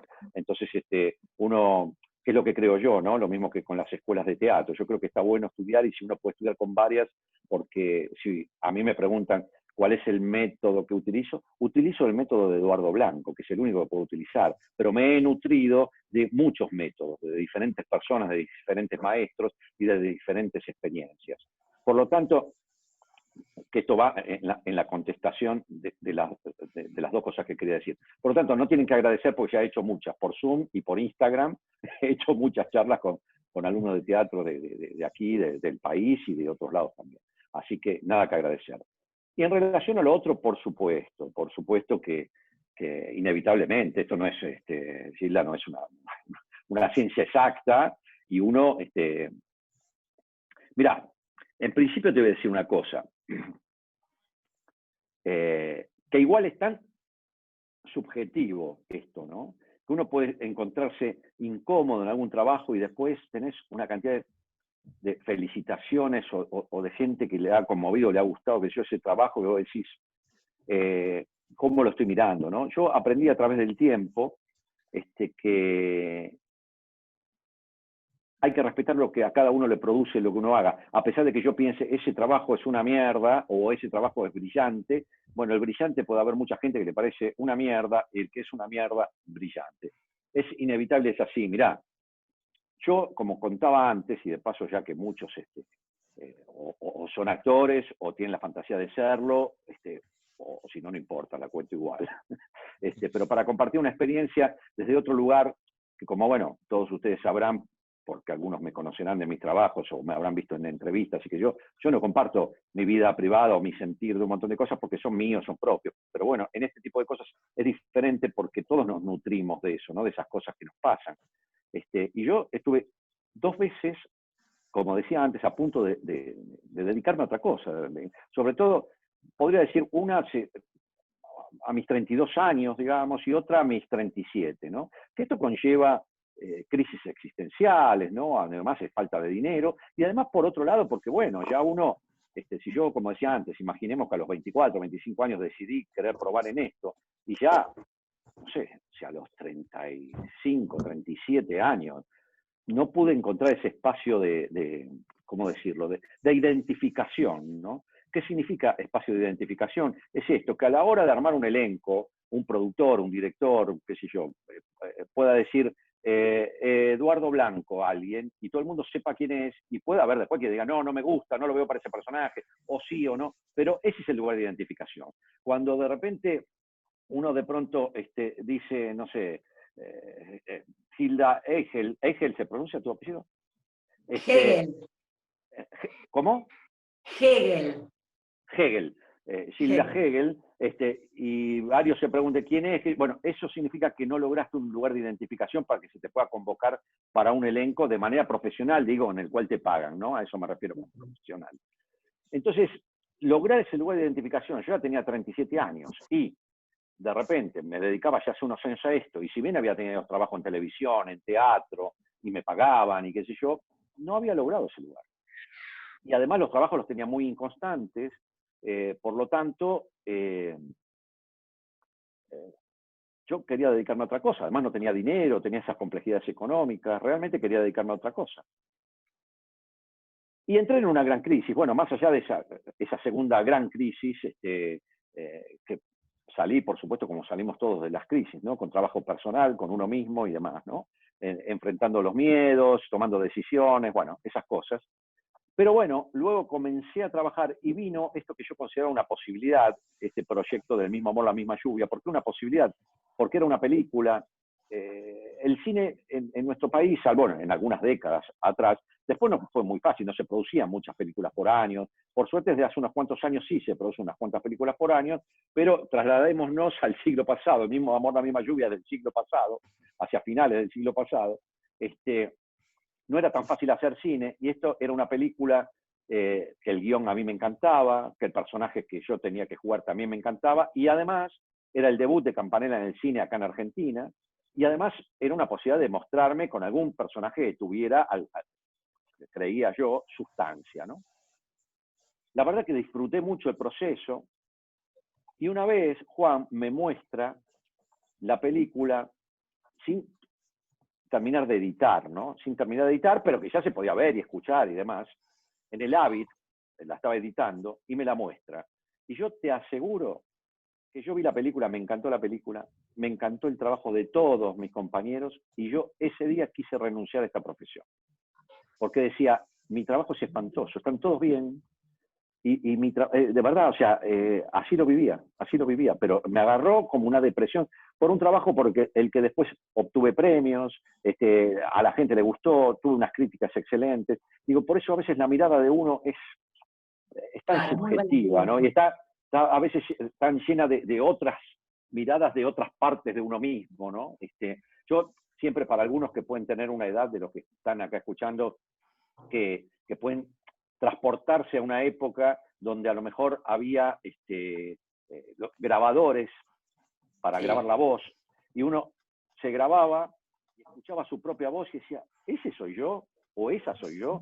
Uno no reconocía la propia voz, porque decís, es horrible la voz que tengo, a pesar de que a mí me decían que tenía una buena voz, pero es horrible la voz que tengo. Bueno, cuando después vinieron las cámaras, y ahí muchos, bueno, muchos podrán ser del teléfono nada más, pero las cámaras como más hogareñas, uno se pueda filmar, y además se escucha, por supuesto, uno decía, uno no se reconocía, uno se veía en imagen y se veía como extraño, ¿no? En las primeras épocas, cuando uno no estaba tan acostumbrado. Por lo tanto, si a eso además le tenés que agregar la forma de actuar, era un cóctel explosivo que había que tener la estima muy, muy bien organizada, muy bien armada, como para que no te explote. Bueno, a mí me explotó. No la tenía así, sentía que me jugaba muchas cosas con esa película, y no estaba yo a la altura de las circunstancias. Esto es lo que yo sentía. Por lo tanto, es muy subjetiva contestar tu pregunta en ese sentido, porque yo he hecho muchos trabajos en los que me he sentido incómodo, que no me gustan. Por supuesto, tampoco se los voy a decir porque no es justo, pero digo, no es justo para esos directores o para aquellos que participaban en esas películas. Claro. Y además porque es muy mío. Pero en aquellos trabajos que realmente yo digo, esta película o este trabajo, qué sé yo, y hay gente, y mucha de pronto, que después te termina diciendo, qué maravilla ese trabajo, para mí es el que más me gustó de todo lo que hiciste, y vos te quedás mudo. Así sucede, pero el sentido de la autocrítica y después, vamos a ver, digo, es difícil verse. Yo en general las primeras veces que me veo en las películas, sobre todo, que es lo que uno después tiene mayor posibilidad de verse, porque tenés que ir a festivales o tenés que presentarla acá, ya la ves cada vez, ya no la querés ver más. Es difícil ver. A mí me cuesta, hay algunos actores o actrices que no, a mí me cuesta verme en primera instancia, después me amigo un poco, y después puedo ver recién, la tercera vez que la veo un poco más tranquilo, a ver si me gusta o no, pero necesito verla por lo menos 2 veces, ¿viste? Como para asimilarla primero. Así que es difícil de responder eso, ¿no? Creo que depende de cada cosa, pero sí, uno, en esta profesión, ya como comenzaba contestándote, no es matemática, no es, varía, está repleta de cosas, ni hablar en teatro, que uno no se puede ver, y cuando se ve, seguramente se detesta más todavía, porque de repente, antes me hablaban de Parque Lezama, yo hice una actuación absolutamente teatral. Si yo tuviera que llevar ese mismo personaje del cine o a la televisión, no lo haría así. Entonces, ahora que se está usando mucho ver teatro, porque yo digo, bueno, yo las veces que vi algo de Parque Lezama grabado me quería matar. Pero la gente que no la vio y tiene posibilidad de verla, bueno, de repente puede ser un buen elemento, y bueno, no será lo que yo hubiera deseado, pero bueno, ahí está, ¿no? ¿Qué sé yo? No sé si contesto tu pregunta. Sí, muy bien. Muchísimas gracias, Eduardo. Por nada. Y Marisol levanta la mano que quiere hacer una pregunta. Marisol, Si te puedes activar el micrófono. Hola, Eduardo. Sol. Muchas gracias.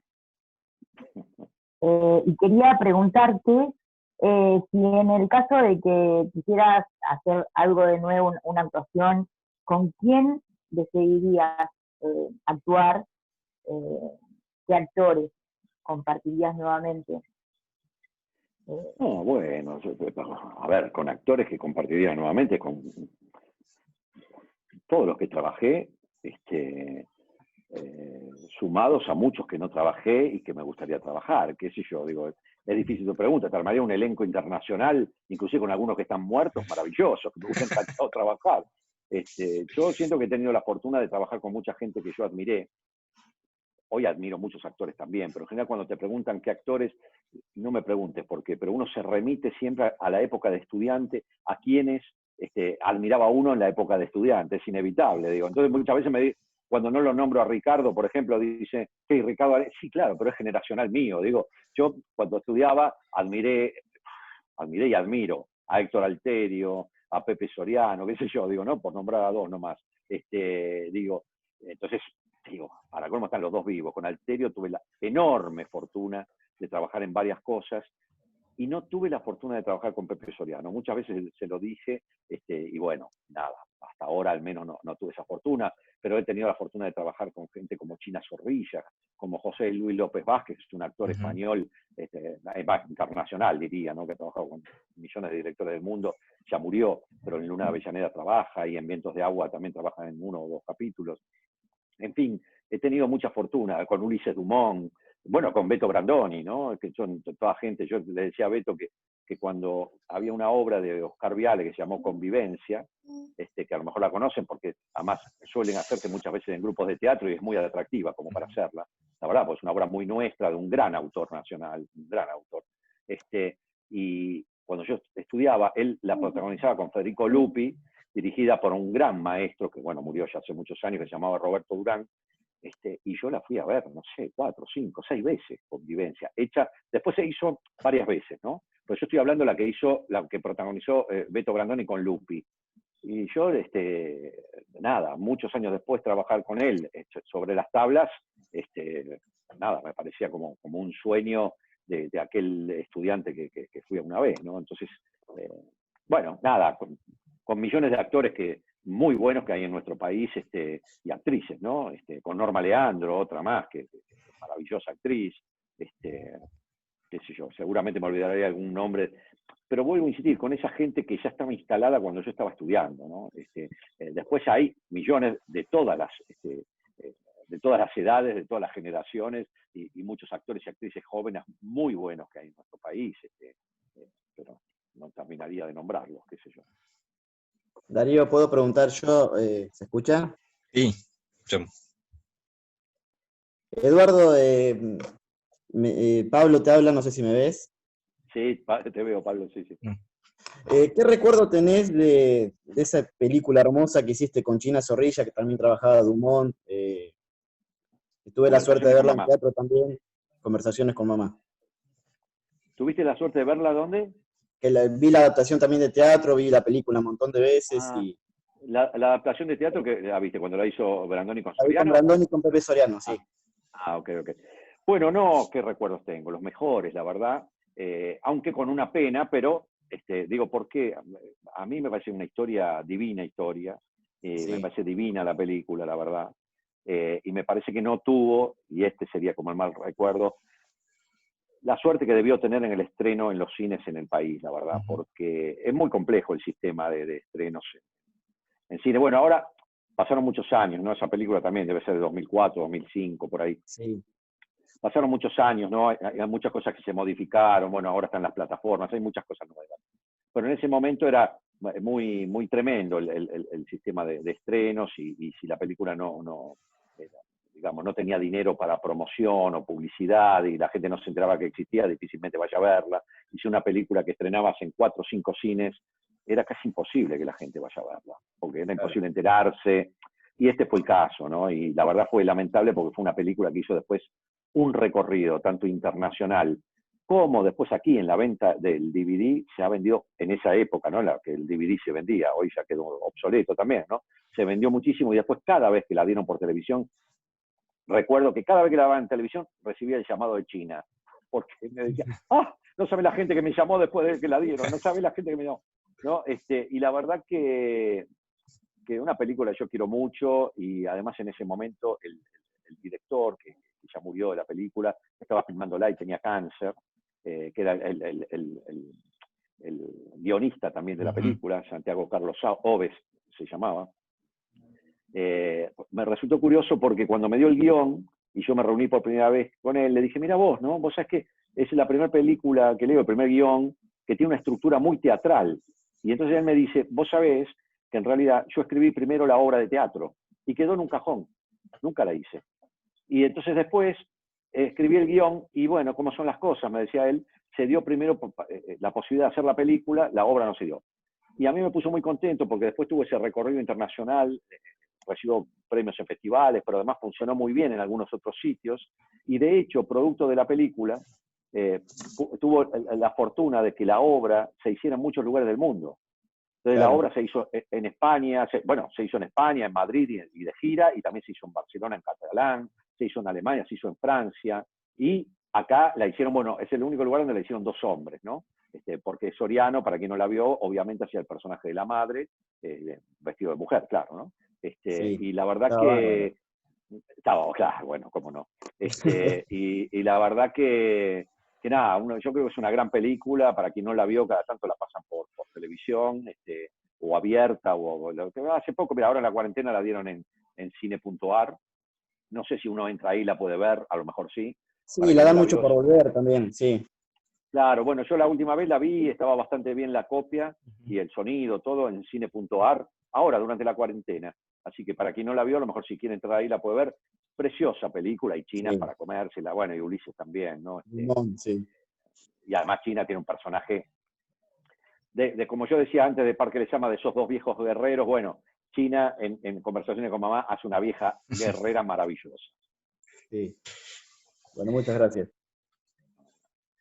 Eduardo, tus personajes siempre por lo general tienden a lo cómico en varias de las películas, pero tienen un trasfondo dramático. No sé, me acuerdo, por ejemplo, el de Luna de Avellaneda, creo que es, no, el de Hijo de la Novia, que había perdido su familia también, creo. ¿Gustaría hacer, por ejemplo, un drama o una comedia puramente, te gusta mucho la comedia? Me gusta todo, la verdad que me gusta todo, pero la comedia sí, me gusta mucho, mucho, sí, mucho.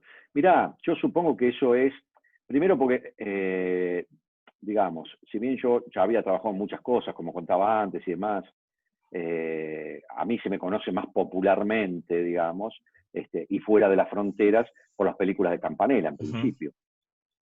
Pero que no es el único sello que tiene. De hecho, Conversaciones con Mamá no es de Campanella, estábamos hablando recién. Y también es que las comedias dramáticas tienen esa particularidad, ¿no? Uno se puede reír con ellas, pero a la vez tienen necesariamente un fondo dramático, ¿no? Y la verdad que, bueno, combinar 2 géneros en una misma, bueno, digo, en este caso película, pero podría ser obra de teatro, lo que fuera, a mí me resulta muy atractivo, a mí me encanta ese género, ¿no? Las comedias dramáticas. Pero yo, mira, considero, y hay grandes ejemplos de eso en la historia, no solamente en nuestro país, que un actor que pueda hacer comedia, y que pueda hacer bien comedia, un buen comediante, puede ser un excelente actor dramático. No necesariamente al revés. Quiero decir, un actor dramático no necesariamente puede ser un buen comediante. Y yo, bueno, digo, tengo miles de ejemplos de esos. Entonces, digo, a mí me gusta eso. Pero bueno, es cierto también que muchas veces, como decía antes, la mayoría de los directores o productores, a vos te encajaron ya en el tema comedia dramática y les gusta eso, como lo producís y que yo. Entonces, bueno, comedia dramática con tantos años, con esta característica, ¿quién podemos llamar? Tac, y caes, ¿viste? Entonces, si es lo mismo, pero para drama, entonces capaz que no te focalizan, ¿viste? Yo qué sé, sucede así, ¿no? Lo mismo al revés, ¿no? Para aquellos actores que hacen comedia, o para aquellos que hacen solamente drama, o para aquellos que hacen solamente televisión, es difícil que los convoquen para el cine o para el teatro. Bueno, para el teatro puede ser, para más teatro comercial puede ser, o actores esencialmente teatrales que los convoquen para hacer televisión o cine. Hoy se ha entremezclado un poco eso, ¿no? Pero en una época no era tan habitual. En general estaban los actores de teatro, de televisión o de cine, y pocos se mezclaban en los tres rubros, digamos. Hoy ya no es tan así necesariamente, aunque sigue sucediendo, ¿no? Pero bueno, no, a mí sí me gusta hacer comedias dramáticas, claro que me gusta. No excluyente de otros géneros que también me gustaría. He hecho, pero a lo mejor no fueron éxito, y cuando no son éxito, ¿viste? No quedan en la imagen de la gente, y entonces, bueno, no sucede que a lo mejor te convoquen para más personajes de esa naturaleza, ¿no? No sé, Humberto, creo que tenía otra pregunta. Eduardo, ¿me ubicás? Sí. Bien. No, bueno, quería saber cómo eras abajo del escenario. ¿Sos disciplinado para estudiar los libros y qué sé yo? Y bueno, dos preguntas en una. Y después, viste que seguramente vos habrás trabajado con gente que no lo son, que llegan tarde, o que son muy obsesivos, o que están montados en su ego, o que fue... ¿Qué es lo que te jode, que te hincha las pelotas, digamos, que no te bancarías, digamos, no te bancás? No, bueno, el teatro necesariamente requiere una disciplina, o sea, inevitablemente requiere una disciplina, una organización, o sea, bueno, cada uno que haga ahí, casos, digamos, que algunos se escuchan públicamente también, y cada uno que haga lo que le parece que tiene que hacer de acuerdo a su responsabilidad, qué sé yo, pero después también depende del director y depende del productor, ¿no? Qué sé yo, si yo tengo un actor o alguien que tiene que estar sobre el escenario, y me llega 20 minutos después que está la gente esperando sentada, ¿viste? La verdad, y no predispone de la mejor manera para ver, por lo menos a mí como espectador, no me predispone para ver relajadamente algo que pagué la entrada. Primero que, como dice Beto Grandoni, es el único lugar donde la gente hace un acto de fe, paga la entrada sin saber lo que le vas a dar, si le va a gustar o no, ¿no? Entonces, vos no podés traicionar ese acto de fe, quiero decir, no da lo mismo si lo haces de cualquier manera que intentando hacerlo bien. Después te puede salir como te salga, pero bueno, podés llegar por dar una tontería, ¿no? Pero hay casos, de gente que llega tarde al teatro, ¿viste? Y no se puede llegar tarde al teatro, no puedes tener a la gente ahí 20 minutos esperándola en la butaca, ¿viste? A mí me parece poco serio, no estoy acostumbrado a trabajar así, no es lo que me enseñaron, no es lo que aprendí, y no es lo que yo he visto a través de todo mi recorrido de los grandes talentos con los que yo he tenido la fortuna de trabajar en cualquier rubro, ¿no? Directores, productores, actores o lo que fuera. No hay ninguno que trabaje así. Yo no me conocí a ninguno que trabaje así. Ninguno, en absoluto. Por lo tanto, es difícil encontrarte con algo así. Que yo, no sé, yo me acuerdo, mira, la última película que hice con Héctor Alterio en España, que filmamos entre otros sitios en los Pirineos, ¿no? En el invierno, 15 grados bajo cero. Él, que ya acaba de cumplir el año pasado, en septiembre, 90 años, maravillosos 90 años, tenía 84, cuando, hace 6 años, sí, más o menos, sí, tenía 84 años. Tenés que ver ese señor de 84 años, sin una queja, pero frío, algunas filmaciones de noche, en fin, tenés que verlo a ese señor. Entonces vos no podés no aprender de esa gente, no podés no aprender de esa gente, ¿no? Y vos decís, si hay alguien que admiro profundamente como persona, como actor, y que yo, porque yo, claro, yo estaba estudiando teatro y vino La Tregua, La Patagonia Rebelde, Quebracho, ¿viste? Lo veía en teatro también, a Héctor Alterio estoy hablando, y después he tenido la fortuna de trabajar con ese señor, y conozco su familia, ¿no? Porque en España después hicimos con Ernesto Alterio Vientos de Agua, pero la conozco también a Malena, su mujer, una gente encantadora, y trabajan con disciplina, ¿viste? No da lo mismo, ¿viste? No da lo mismo. Después hay de todo, pero en general, bueno, no sé, creo que habré tenido fortuna, yo qué sé, no me ha pasado. Puede haber, por supuesto, uno después se adapta, puede haber alguien un poco más, menos estricto que otro, más estricto que otro, bueno, como todo, bueno, uno se va adaptando también, no te vas a estar peleando con todo el mundo permanentemente, ¿no? Pero hay como cierto lugar, hasta aquí sí, y más de aquí no, ¿viste? Entonces, es como la vida, ¿no? Qué sé yo, uno anda por la vida, y si no existiera una pequeña dosis de hipocresía, uno no podría vivir ni convivir con la gente, quiero decir, ¿no? Entonces, bueno, creo que esto es lo mismo. Pero yo creo que el teatro requiere, sin ningún lugar a dudas, es un lugar de disciplina y, como decía antes, un gran lugar de libertad dentro de los límites que te impone la tarea que vamos a realizar, ¿no? Entonces vos no podés, digo, el texto es una, porque si vos sos autor y estuviste 10 años pensando una palabra y dónde va esto y dónde va lo otro, para que venga un actor, que por supuesto, a ver, yo no tengo ningún problema, cuando se te ocurre algo, una función, lo largás y qué sé yo, pero bueno, debería ser mejor que lo que tenés que decir, ¿no? O te olvidaste la letra, no, eso es otro tema, ese es otro tema.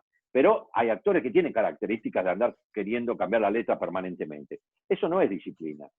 Eso no es disciplina, claro, porque si a vos te dieron una obra, digo, salvo que vos me digas, bueno, vos sos uno de esos actores que la mejora siempre y el director está de acuerdo con eso, bueno, cada director tiene su librito, cada maestrito tiene su librito, y entonces vos, por eso yo hablaba de la escuela de cada quien, porque vos vas al conservatorio, vas a una escuela de teatro, o te dirige uno, te dirige otro, de manera diferente. Yo creo que en un sentido, sobre todo en el cine y en la televisión, en el cine yo creo que es un lugar del director, ¿no? Donde el director es el único que tiene toda la película en la cabeza. El teatro sí permite de pronto que uno cuando está sobre el escenario, de pronto sea un poco más dueño. Ahora, ¿qué significa ser un poco más dueño? Bueno, igual el director te lo tiene que permitir y el productor también, porque digo, y los compañeros, porque si vos sos un actor que nunca da los pies a los compañeros y que yo, bueno, vos podrás ser un genio, pero hay que ver si a esos compañeros les gusta trabajar así, con alguien que no le da los pies. Una cosa que vos me digas, bueno, vamos a vivir esa aventura y hagamos una obra donde, no sé, improvisemos permanentemente o donde, mirá, recuerdo una vez, a lo mejor esta historia les va a gustar, a mí me encantó vivir la experiencia, y a lo mejor capaz que alguna vez la pueden hacer, ¿no? A mí me resultó muy divertida y un gran aprendizaje. Cuando teníamos 23 años, ponele, Juan José Campanella y Fernando Castells, antes les contaba, que yo hice una película con Juan y Fernando cuando eran estudiantes de cine, que fue un largometraje en Super 8. Y ahí surgió la idea, con otro de los protagonistas de la película, que éramos todos generacionales, de que escribieran una obra de teatro para hacer nosotros, con las cosas que nos gustaría decir a nosotros en esa época. Entonces, los dos protagonistas de esa obra de teatro eran un actor recibido recién en el conservatorio, ¿no? Como si fuera de Luna, ya recién recibido, y un director de cine, bueno, alguien que representaba a ellos como futuros directores de cine, y a nosotros, con este muchacho, como futuros actores. Recién estábamos empezando, ¿no? Pero la obra trataba de eso, era una obra de 5 personajes que sucedía en un decorado de un solo departamento donde vivían estos dos amigos, ¿no? Que vivían juntos. Entonces estos dos amigos vivían juntos, y después había 3 personajes más, ¿no? La novia de uno de ellos, el amigo de uno de ellos, y un supuesto productor teatral, ¿no? Yo hacía un personaje que era un tipo un poco más pragmático, trabajaba en una productora de publicidad, como asistente de dirección, de producción, y a la vez soñaba con escribir aquel guión, escribía algunas publicidades, bueno, una obra muy divertida, y el otro era un actor recién recibido del conservatorio que de lo único que quería encontrar trabajo era de actor, y mientras tanto no tenía dinero, y era mantenido un poco por el otro que se quejaba, en fin, había ahí una disputa. Era una obra muy divertida, escrita por Campanella y Castells, con ese estilo, ¿no? El estilo de Campanella y de Castells, o sea, humor, una comedia dramática, como hablamos antes, era muy divertida, una obra de gente joven, obviamente, muy divertida, y a la vez hablaba de los conflictos dramáticos que podía tener esa gente en ese momento. Tuvimos la fortuna de que fuera un gran éxito del teatro independiente en el año 1982 la estrenamos, ¿no? Pero fue un gran éxito, en un teatro de 160 localidades, y la verdad que lo empezamos a llenar y nos empezó a ir muy bien, para nuestra sorpresa que no lo podíamos creer. Entonces ya adentrándonos bastante, ya la había visto una cantidad de gente importante la obra, a Juan José Campanella y a Fernando Castells se les ocurrió una idea, y la idea constaba, y el teatro nos lo prestaban, en esta época no sé si sería posible acá, por lo menos en Buenos Aires, que en la función de los viernes, después de la función del viernes, de un viernes, a la gente que haya pagado la entrada para ver la función, que ya era necesario, esta experiencia era necesario que la viera gente que ya había visto la función, ¿no? La gente que había pagado la entrada y se quería quedar a ver una segunda función, y la gente que ya había visto la obra, amigos o lo que fuera, que que quisiera venir también, iban a ver una experiencia que era la siguiente. Los dos autores, o sea, Campanella y Castells, nos iban a preparar imprevistos que iban a suceder durante la función, sin que nosotros supiéramos. Y nuestro objetivo era seguir adelante con el hilo dramático que tenía que llevar a la función, ¿no? A contar la historia. Entonces, era un desafío maravilloso. Y la gente, por supuesto, que ya había visto la obra, podía disfrutar de eso, ¿no? Que era una experiencia inédita, qué sé yo, por lo menos hasta donde nosotros sabíamos no se había hecho nunca con gente que en un teatro podía ver esa experiencia. Y la verdad fue no solamente divertida, porque pasaban cosas, algunas que recuerdo todavía al día de hoy, ya les digo, yo tenía 23 años, que de repente, no sé, en algún momento yo tenía que salir del escenario, por la puerta, obviamente, el personaje tenía que salir, por supuesto estaba la puerta trabada, entonces no podía yo salir. Tuve la mala ocurrencia de agarrar el teléfono que había en escena para llamar a un cerrajero. Obviamente, en la sala había algunos actores o estudiantes de teatro que enseguida, mandados por ellos, pues ellos estaban trabajando fuera de escena para provocar todas estas cosas, ¿no? Entonces mandaron a un personaje a tocar el timbre que era el cerrajero, que no existía en la obra. Por lo tanto, en ese momento en la obra había dos personajes que no deberían estar, uno el mío, que tendría que haber salido, no pudo, y el cerrajero, que no tenía que estar, ¿no? Cosas así. O el teléfono, por algunas cuestiones dramáticas, tenía que sonar y no sonaba. Entonces uno tenía que pensar cómo resolver eso que venía del teléfono y que todavía... O sonaba cuando no tenía que sonar, o millones de cosas que iban sucediendo y que en esta propuesta que ellos nos invitaron a participar y a jugar, obviamente, y que era solo por el placer de hacerlo, la gente no había pagado la entrada, ni mucho menos, fue una gran experiencia. Entonces, en ese marco es permitido cualquier cosa. Ahora, aquellos actores, porque son tan creativos y son tan rebeldes que no pueden ceñirse a un texto que el director te llamó para interpretar ese texto, que el productor lo quiere producir, bueno, hacia ellos. Yo no me he topado, pero he escuchado de algunos, y la verdad que podrán ser genios, pero son difíciles para trabajar en sociedad, digamos, porque a la mayoría de los actores no le gusta eso, y está bien. A mí no me gustaría, porque a lo mejor lo que se le ocurrió a ese actor, yo no considero que sea mejor a lo mejor que escribió el autor. ¿Y por qué yo voy a ver debilitada una obra en la que trabajo porque alguno... No es así. Esto funciona con un director, funciona, salvo que la propuesta sea otra. Entonces yo no tengo ningún problema adaptarme a esa propuesta. Pero lo que me gusta son las cosas claras, y sí, es lo que he aprendido, ¿no? El teatro lo he aprendido de maestros como Gené, ¿no? Como Roberto Durán, que lo nombraba antes, como muchos. Podés nombrar a cualquiera de los grandes maestros, en general trabajan con disciplina, ¿viste? Salvo que la indisciplina sea una de las herramientas a usar para el trabajo también, está fantástico, ¿no? Pero a la hora de hacerlo y repetirlo todas las noches, te quiero decir, hay imprevistos en el teatro, hay un montón de cosas, y uno tiene que tener, por supuesto, el oficio y todo para adaptarse a lo que suceda, ninguna duda. Entonces no es que a mí no me gusta por una cuestión de que no me puedo adaptar para eso. Por eso les contaba esta anécdota. Me puedo adaptar como cualquiera de los actores que tiene oficio y está sobre un escenario, como cualquiera. Ahora, lo que no sucede es que cada uno haga lo que quiere hacer, porque entonces se produce una anarquía, y eso no, en el teatro la anarquía no funciona. Muy bien, gracias. Bueno, Eduardo, te vamos a ir dejando liberado. Hay una pregunta más que quería hacer. Cristian, ahí. Dale. Cristian. Hola, ¿qué tal? ¿Te escuchas? Hola. Sí, pero no te veo, te escucho, pero a ver si te voy a buscar. Ahí te busqué, tengo 3. Cristian. Hola, ¿cómo va?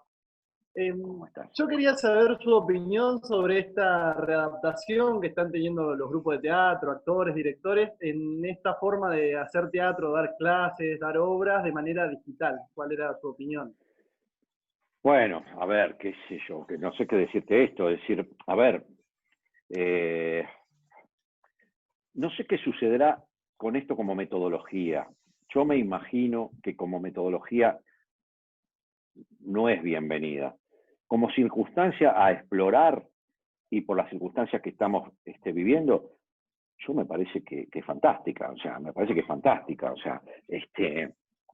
nos ha pasado esta situación en el mundo, y hay realmente esta posibilidad, esta herramienta que tenemos para seguir investigando, para seguir buscando, para seguir contando historias, para lo que sea, vamos a explorarla, está fantástico, yo creo. Ahora, desde el punto de vista teatral, nunca las vi, capaz que veo una clase de teatro por una red social y me sorprendo y me maravillo inclusive, no lo sé. Me cuesta creer que sea una metodología. Entonces, digo, capaz que vos decís, bueno, quizás en un futuro, cuando pase todo esto, capaz que alguna vez cada tanto se da alguna clase, pero la clase necesariamente, el teatro tiene que ser presencial, digo, ¿viste? Uno necesita, sobre todo en la etapa de exploración, de aprendizaje, ¿no? Uno necesita tocarse con el otro, mirarlo a los ojos y que sean los ojos, no el vidrio de una pantalla, por más que esos ojos estén del otro lado. Qué sé yo, no sé, a lo mejor en ese sentido capaz que puedo ser muy grande ya para contestar, pero para mí el teatro es lo que tiene en relación y diferencia a otro. Para eso está el cine, está la televisión, eso es imagen, ¿no? El teatro para mí es presencial, ¿no? Donde están los actores ahí, el público acá, sucede en el aquí y ahora, y no hay forma, ¿no?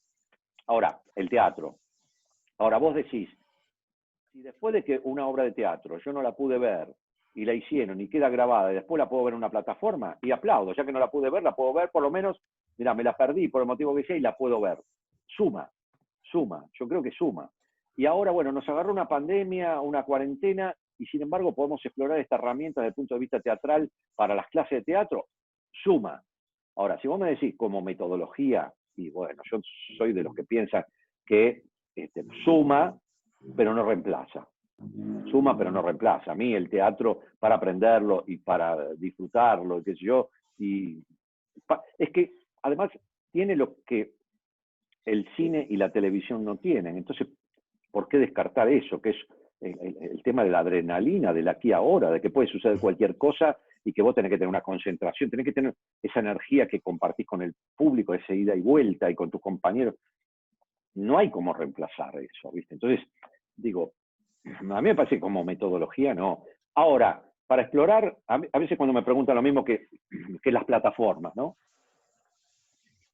La verdad que no me parece que reemplazan, me parece que suman. Sí, todas las plataformas, digo, vos no viste una película, a mí, además, como persona de mi edad, me resulta maravilloso poder llevarme como una cinemateca en mi teléfono, vaya al lugar del mundo que vaya y con un cable estoy en un hotel, estoy en cualquier lado y puedo ver eso. Me parece increíble, me parece un sueño que yo no hubiera imaginado cuando yo tenía 20 años.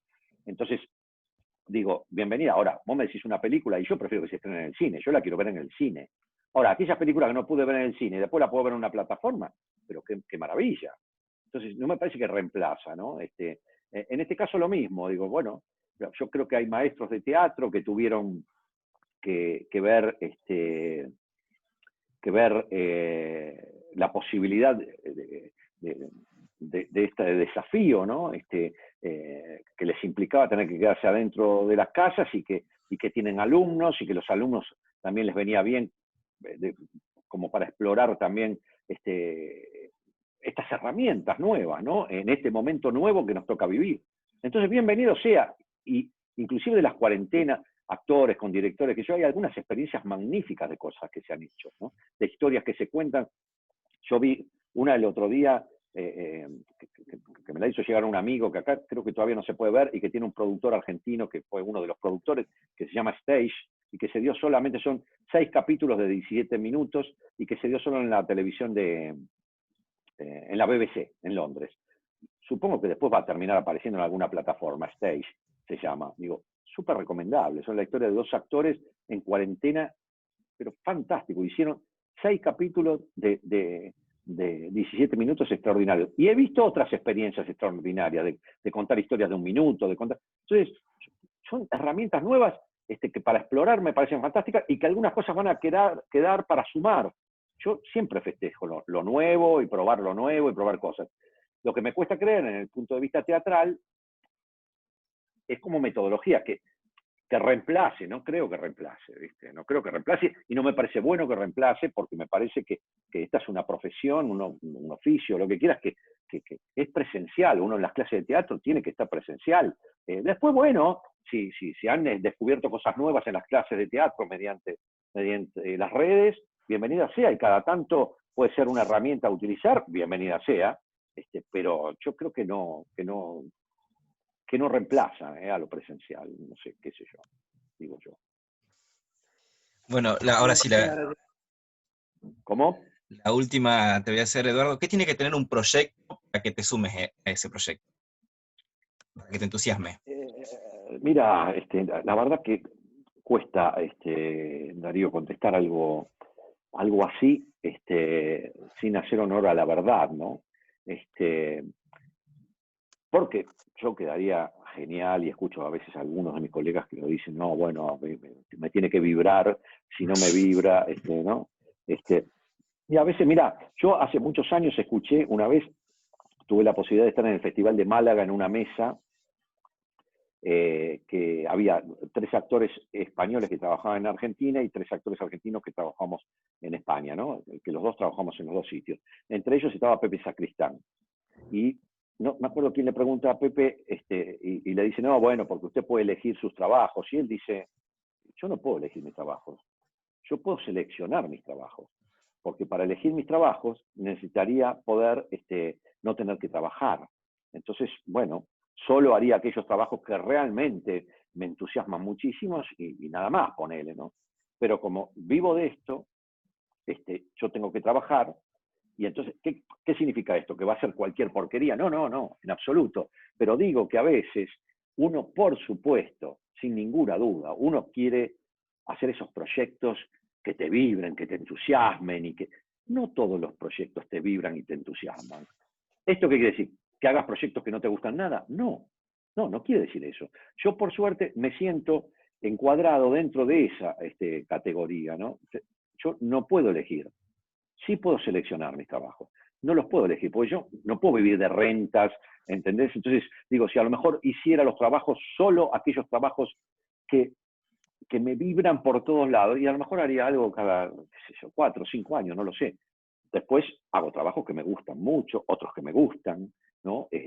Otros que, bueno, no sé, me gusta esto y no me gusta lo otro, no me gusta tanto, pero creo que en el desafío del trabajo vamos a poder encontrar aquello que yo creo que le falta. Bueno, y así sucesivamente, ¿no? Entonces, a veces te puede suceder, imaginemos un año donde justo los últimos 2 proyectos que tuviste no fueron muy entusiasmantes para vos, en el sentido de que no te gustó cómo quedó o lo que fuera, o no pudiste lograr aquello que te hubieras deseado. Bueno, y entonces te empiezan a venir 2 guiones que están en esa misma tónica, y decís, 3 guiones, ¿viste? Y vos decís, y no, bueno, y los rechazaste.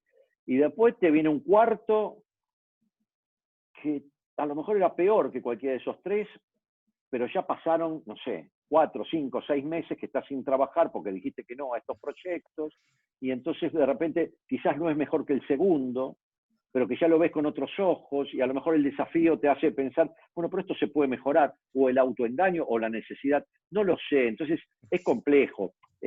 Yo sí te diría, en primera instancia, digo, es complejo contestar esa pregunta. En primera instancia, claro, uno quiere hacer aquellos proyectos que lo entusiasman, que te vibran, como te digo, claro que uno quiere hacer eso.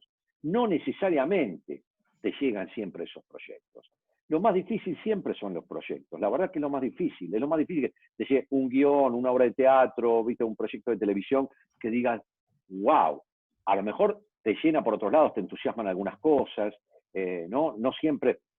Lo ideal es, y yo podría contestarte, me tiene que gustar el guión y me tiene que gustar el personaje dentro de eso. Pero bueno, a lo mejor me puede venir un guión que no me entusiasme tanto porque tiene un personaje que me encanta, o puede venir, qué sé yo, un guión y, bueno, como te decía antes, no sé, vas a hacer este guión que no, a lo mejor no te entusiasma tanto y el personaje tampoco, pero resulta que trabaja Alterio, Soriano, Pepe Sacristán, Norma Leandro y China Zorrilla. Me quiero subir, ¿no? Qué sé yo, digo, por algún lado. Entonces, es muy difícil contestar esa pregunta, ¿no? Y también me imagino a cualquier actor que hace 2 años que no trabaja, el primer proyecto que te llega y necesitas pagar las cuentas, tenés serias dificultades y a lo mejor lo agarra igual. No todos pueden seleccionar tampoco. Entonces, es difícil contestar esa pregunta para un actor. Bueno, para mí, digo, yo te digo, es decir, claro, ideal sería que el trabajo me entusiasme y me vibre, como te decía antes. Pero debo ser honesto, no todos los trabajos que he hecho y que he realizado me han sucedido esas cosas, pero también he rechazado muchos otros. Entonces no hay una regla, ¿viste? Yo creo que, como decía antes, del método de trabajo a seguir, ¿no? Cada uno se va armando el propio y desde ese lugar es desde el que toma decisiones, ¿no? Que son las propias, que no necesariamente las buenas para mí son las mismas que para vos, para vos, para vos. O sea, cada uno, y no está mal, ¿viste? Yo he intentado, o he aprendido, ¿viste? Con los años, con la experiencia, que yo a intentar ser, en la medida de lo posible, en la vida, no solamente en la profesión, lo menos prejuicioso posible, ¿no? Porque yo creo que en el camino, que yo creo mucho en los caminos, todos nos podemos equivocar, todos podemos elegir y dar marcha atrás de nuestras elecciones para volver a elegir otras cosas, porque la vida, como la profesión, ¿no? Es una sola, y nadie tiene derecho a decir qué es lo mejor para mí. Es decir, yo puedo tener vínculos cercanos a los que yo les pueda preguntar, los que me pueden dar una opinión, que yo pueda respetar, eso es una cosa, ¿no? Ahora, nadie se puede atribuir el derecho de saber qué es mejor para mí que yo mismo. Inclusive equivocándome, porque es necesaria la equivocación para aprender, ¿no? Entonces, si uno está convencido de algo, porque alguien, pues los miedos también juegan, ¿no? Y en esta profesión ni hablar. No sé cuántos de ustedes, o si hay alguno, me dirán que tiene la fantasía de querer dedicarse a esto y venir a Buenos Aires o a donde se quiera ir a tener ese desafío. ¿Hay alguien aquí? Sí, sí. Nadie se atrevió. A lo mejor hay ¿no? algunos que sí no se atreven, ¿eh? No. A lo mejor hay algunos que sí no se atreven. Miren, si quieren, yo les termino de contar, y con esto ya me voy a comer porque mi mujer me debe estar esperando. Mira, yo tengo un tío mío, hermano de mi padre, que tiene 88 años. 88 años. Mecánico fue él en su época de actividad. Y que hubiera soñado toda su vida ser o jugador de fútbol o actor. Colegio primario, mi tío, ¿sí? Nunca estudió teatro. 60 y pico de años, tiene 88 ahora. Va a cumplir 89 el mes que viene. Va a cumplir 89 el mes que viene. Cuando tenía 60 y pico de años, empezó en un grupo de jubilados a hacer teatro. Y como además le entusiasmaba mucho, y él era mecánico, se da maña también con las manos, ayudaba a hacer la escenografía, muy apasionado el vestuario, o sea, muy apasionado con todo ese espacio teatral. Y la verdad se veía muy entusiasmado. Después, claro, las cosas empezaron a irle mal, tuvo que dejarlo porque se tuvo que subir a manejar un remis, ya casi cercano a los 70 años. Y las cosas acá, trasládense a la crisis del 2001, ¿no? Entonces, tuvo que vender su departamento, que está casado con mi tía, que es la hermana de mi madre. El hermano de mi padre casado con la hermana de mi madre. Bueno, ese matrimonio, o sea, son tíos casi padres para mí, ¿no? Y entonces, tan mal empezaron a ir las cosas que se tuvieron que ir del país en el 2001, porque tenían un hijo que vivía en Barcelona, y que era el único que le podía dar una mano, ¿no? Todos los que estábamos acá de familia, la verdad que no estábamos en ese momento con los recursos como para poderle dar una mano, y además uno que sabía qué iba a pasar en nuestro país, ¿no? Entonces se fue a Barcelona con mi tía. A mí me pegó mucho esa historia, y vuelvo a insistir con Vientos de Agua, para quien no la vio, la recomiendo, que habla un poco de eso. Mi tío, que con 20 años se vino de Galicia, de España, con una mano atrás y otra adelante, a los 70 años, junto con mi tía, dejando acá, entre otras personas, a una hija con 2 nietos, se tuvo que volver para allá, en este caso a Barcelona. Vientos de Agua va un poco de eso, ¿no? Pero esto lo vivió mi tío en su propia persona. Dos migraciones en la misma persona 50 años después. Pero mi tío tiene un espíritu maravilloso y llegó a Barcelona, quiso estudiar teatro y no pudo porque era en catalán. Entonces empezó a pintar. Tampoco nunca había estudiado pintura. Se puso a estudiar pintura y a pintar, ¿no? Había muchos cursos gratis, porque además es una persona que no tenía la posibilidad de pagarse cursos y demás, ¿no? Quiso la vida que vivieran como 7, 8 años allá en Barcelona y tuvieron que volver. Quisieron volver hacia Argentina, ya estaban mejor instalados, acá las cosas estaban mejor, volvieron a Argentina a vivir a Argentina. Entonces cuando vino acá empezó a pintar y empezó a hacer teatro en el mismo grupo, ¿no? Que estaba antes.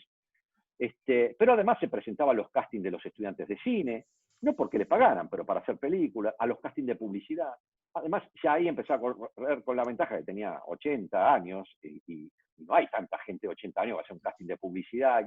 Ha hecho algunas publicidades y un día me dice, vos sabés que me llamó un director de teatro independiente que dicen que es muy conocido, para hacer una obra. Digo, ¿quién es? Digo, dice, Guillermo Cacase. Le digo, ah, sí, ¿no? Es un director y un dramaturgo conocido y muy bueno, tío, no me digas, qué bueno. ¿Para hacer qué obra? No, una obra yugoslava, que yo. Le digo, croata, no yugoslava, no existe más. Una obra croata, qué sé yo. Y digo, ¿y dónde la van a hacer? En el estudio de Cacase, una sala de 60 personas, más o menos. Ah, qué bueno, ¿y qué días? Domingos 11:30 de la mañana. Y yo le digo, tío, qué cagada. Digo, domingos 11:30 de la mañana. Yo que soy el que se supone que sabe, ¿no? Domingos 11:30 de la mañana. Bueno, comenzaron a hacer esa obra. Esa obra empezó a ir bien y luego tuvieron que poner función a las 2:30 de la tarde. Domingos 11:30 y 2:30 de la tarde. Luego tuvieron que poner sábados y domingos, 11:30 y 2:30 de la tarde. Por lo tanto, mi tío se empezó a codear con un montón de gente, porque claro, es una obra que se transformó en un éxito del teatro independiente en Buenos Aires, ya hace unos años de esto. Entonces mi tío, que se abrió un Facebook, empezó a tener fotos con Tinelli, con Ricardo Darín, ¿no? Y empezaron a viajar. Entonces mi tío con la obra de teatro empezó a ir hizo funciones en Uruguay, en Chile, en Brasil, en Costa Rica. Y el año pasado, o el anterior, si ahora me perdí un poco con esto de la cuarentena y qué sé yo, tuvo la posibilidad de ir a Tarragona queda en Cataluña, a un festival, a hacer 2 funciones y después hicieron una función en Barcelona, donde él vivió 7 años y volvió como actor a hacer una función de teatro. Con lo cual fue una experiencia maravillosa. Y además de eso, después vinieron acá y estuvieron los últimos 2 años haciendo la obra en el Teatro Picadero de Buenos Aires, que es una sala ya de 300 personas. Inclusive mi tío, ya hace unos años, entre otros comentarios, me dice un día, vos sabés que hasta me estoy pagando el alquiler con el teatro. ¿No? Mi tío que está jubilado y mi tía también. Entonces, quiero decir con esto, mi tío tiene 89 años y tiene una energía, una entrega. Empezó en esto a los 60 y pico, pero después tuvo que hacer un parate y volvió a los 70 y pico, 80. Entonces, quiero decir, para los sueños y llevarlos adelante, claro que los miedos es el terreno más dificultoso, ¿no? Y ya cuando uno tiene una edad determinada, la que sea, tiene familia y qué sé yo, tiene condicionamientos también, qué sé yo. Pero digo, no hay edad para los sueños, ¿no? Para mí, en ese sentido, mi tío es un gran ejemplo y se los comento ahora como para que aquellos, no este sueño de ser actor, cualquier sueño que tengan y quieran animarse, para decir, nunca es tarde. Mi tío, por suerte, goza de buena salud, que yo tiene 89 años, y yo creo que esto le dio una vitalidad enorme para atravesar una etapa de la vida que, imagino yo, no debe ser de las más sencillas del mundo si uno no tiene proyectos, ¿no?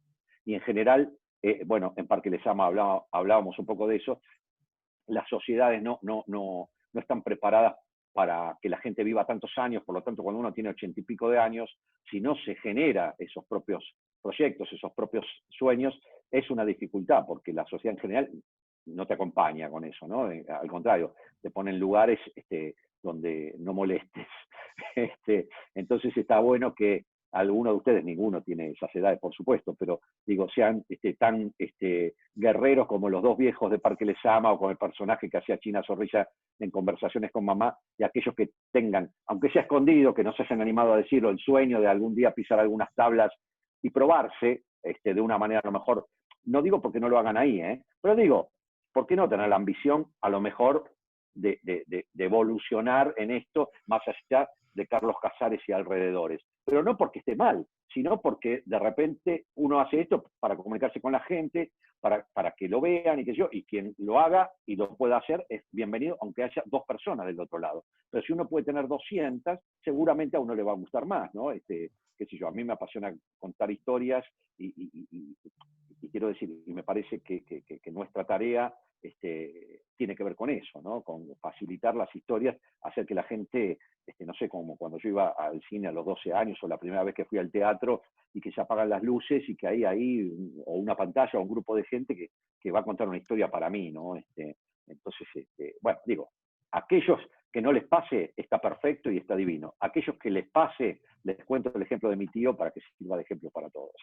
Bueno, Eduardo, la verdad que un cierre bárbaro Agradecerte en nombre de todos por este tiempo dedicado para nosotros, para charlar con vos, que no es habitual nosotros tener contacto con ustedes de esta forma, así que agradecerte enormemente Bueno, y esperamos que cuando vayas a Tejedor, un día te metas para el Casares, así te Claro, ¿por qué conocemos. no? Claro.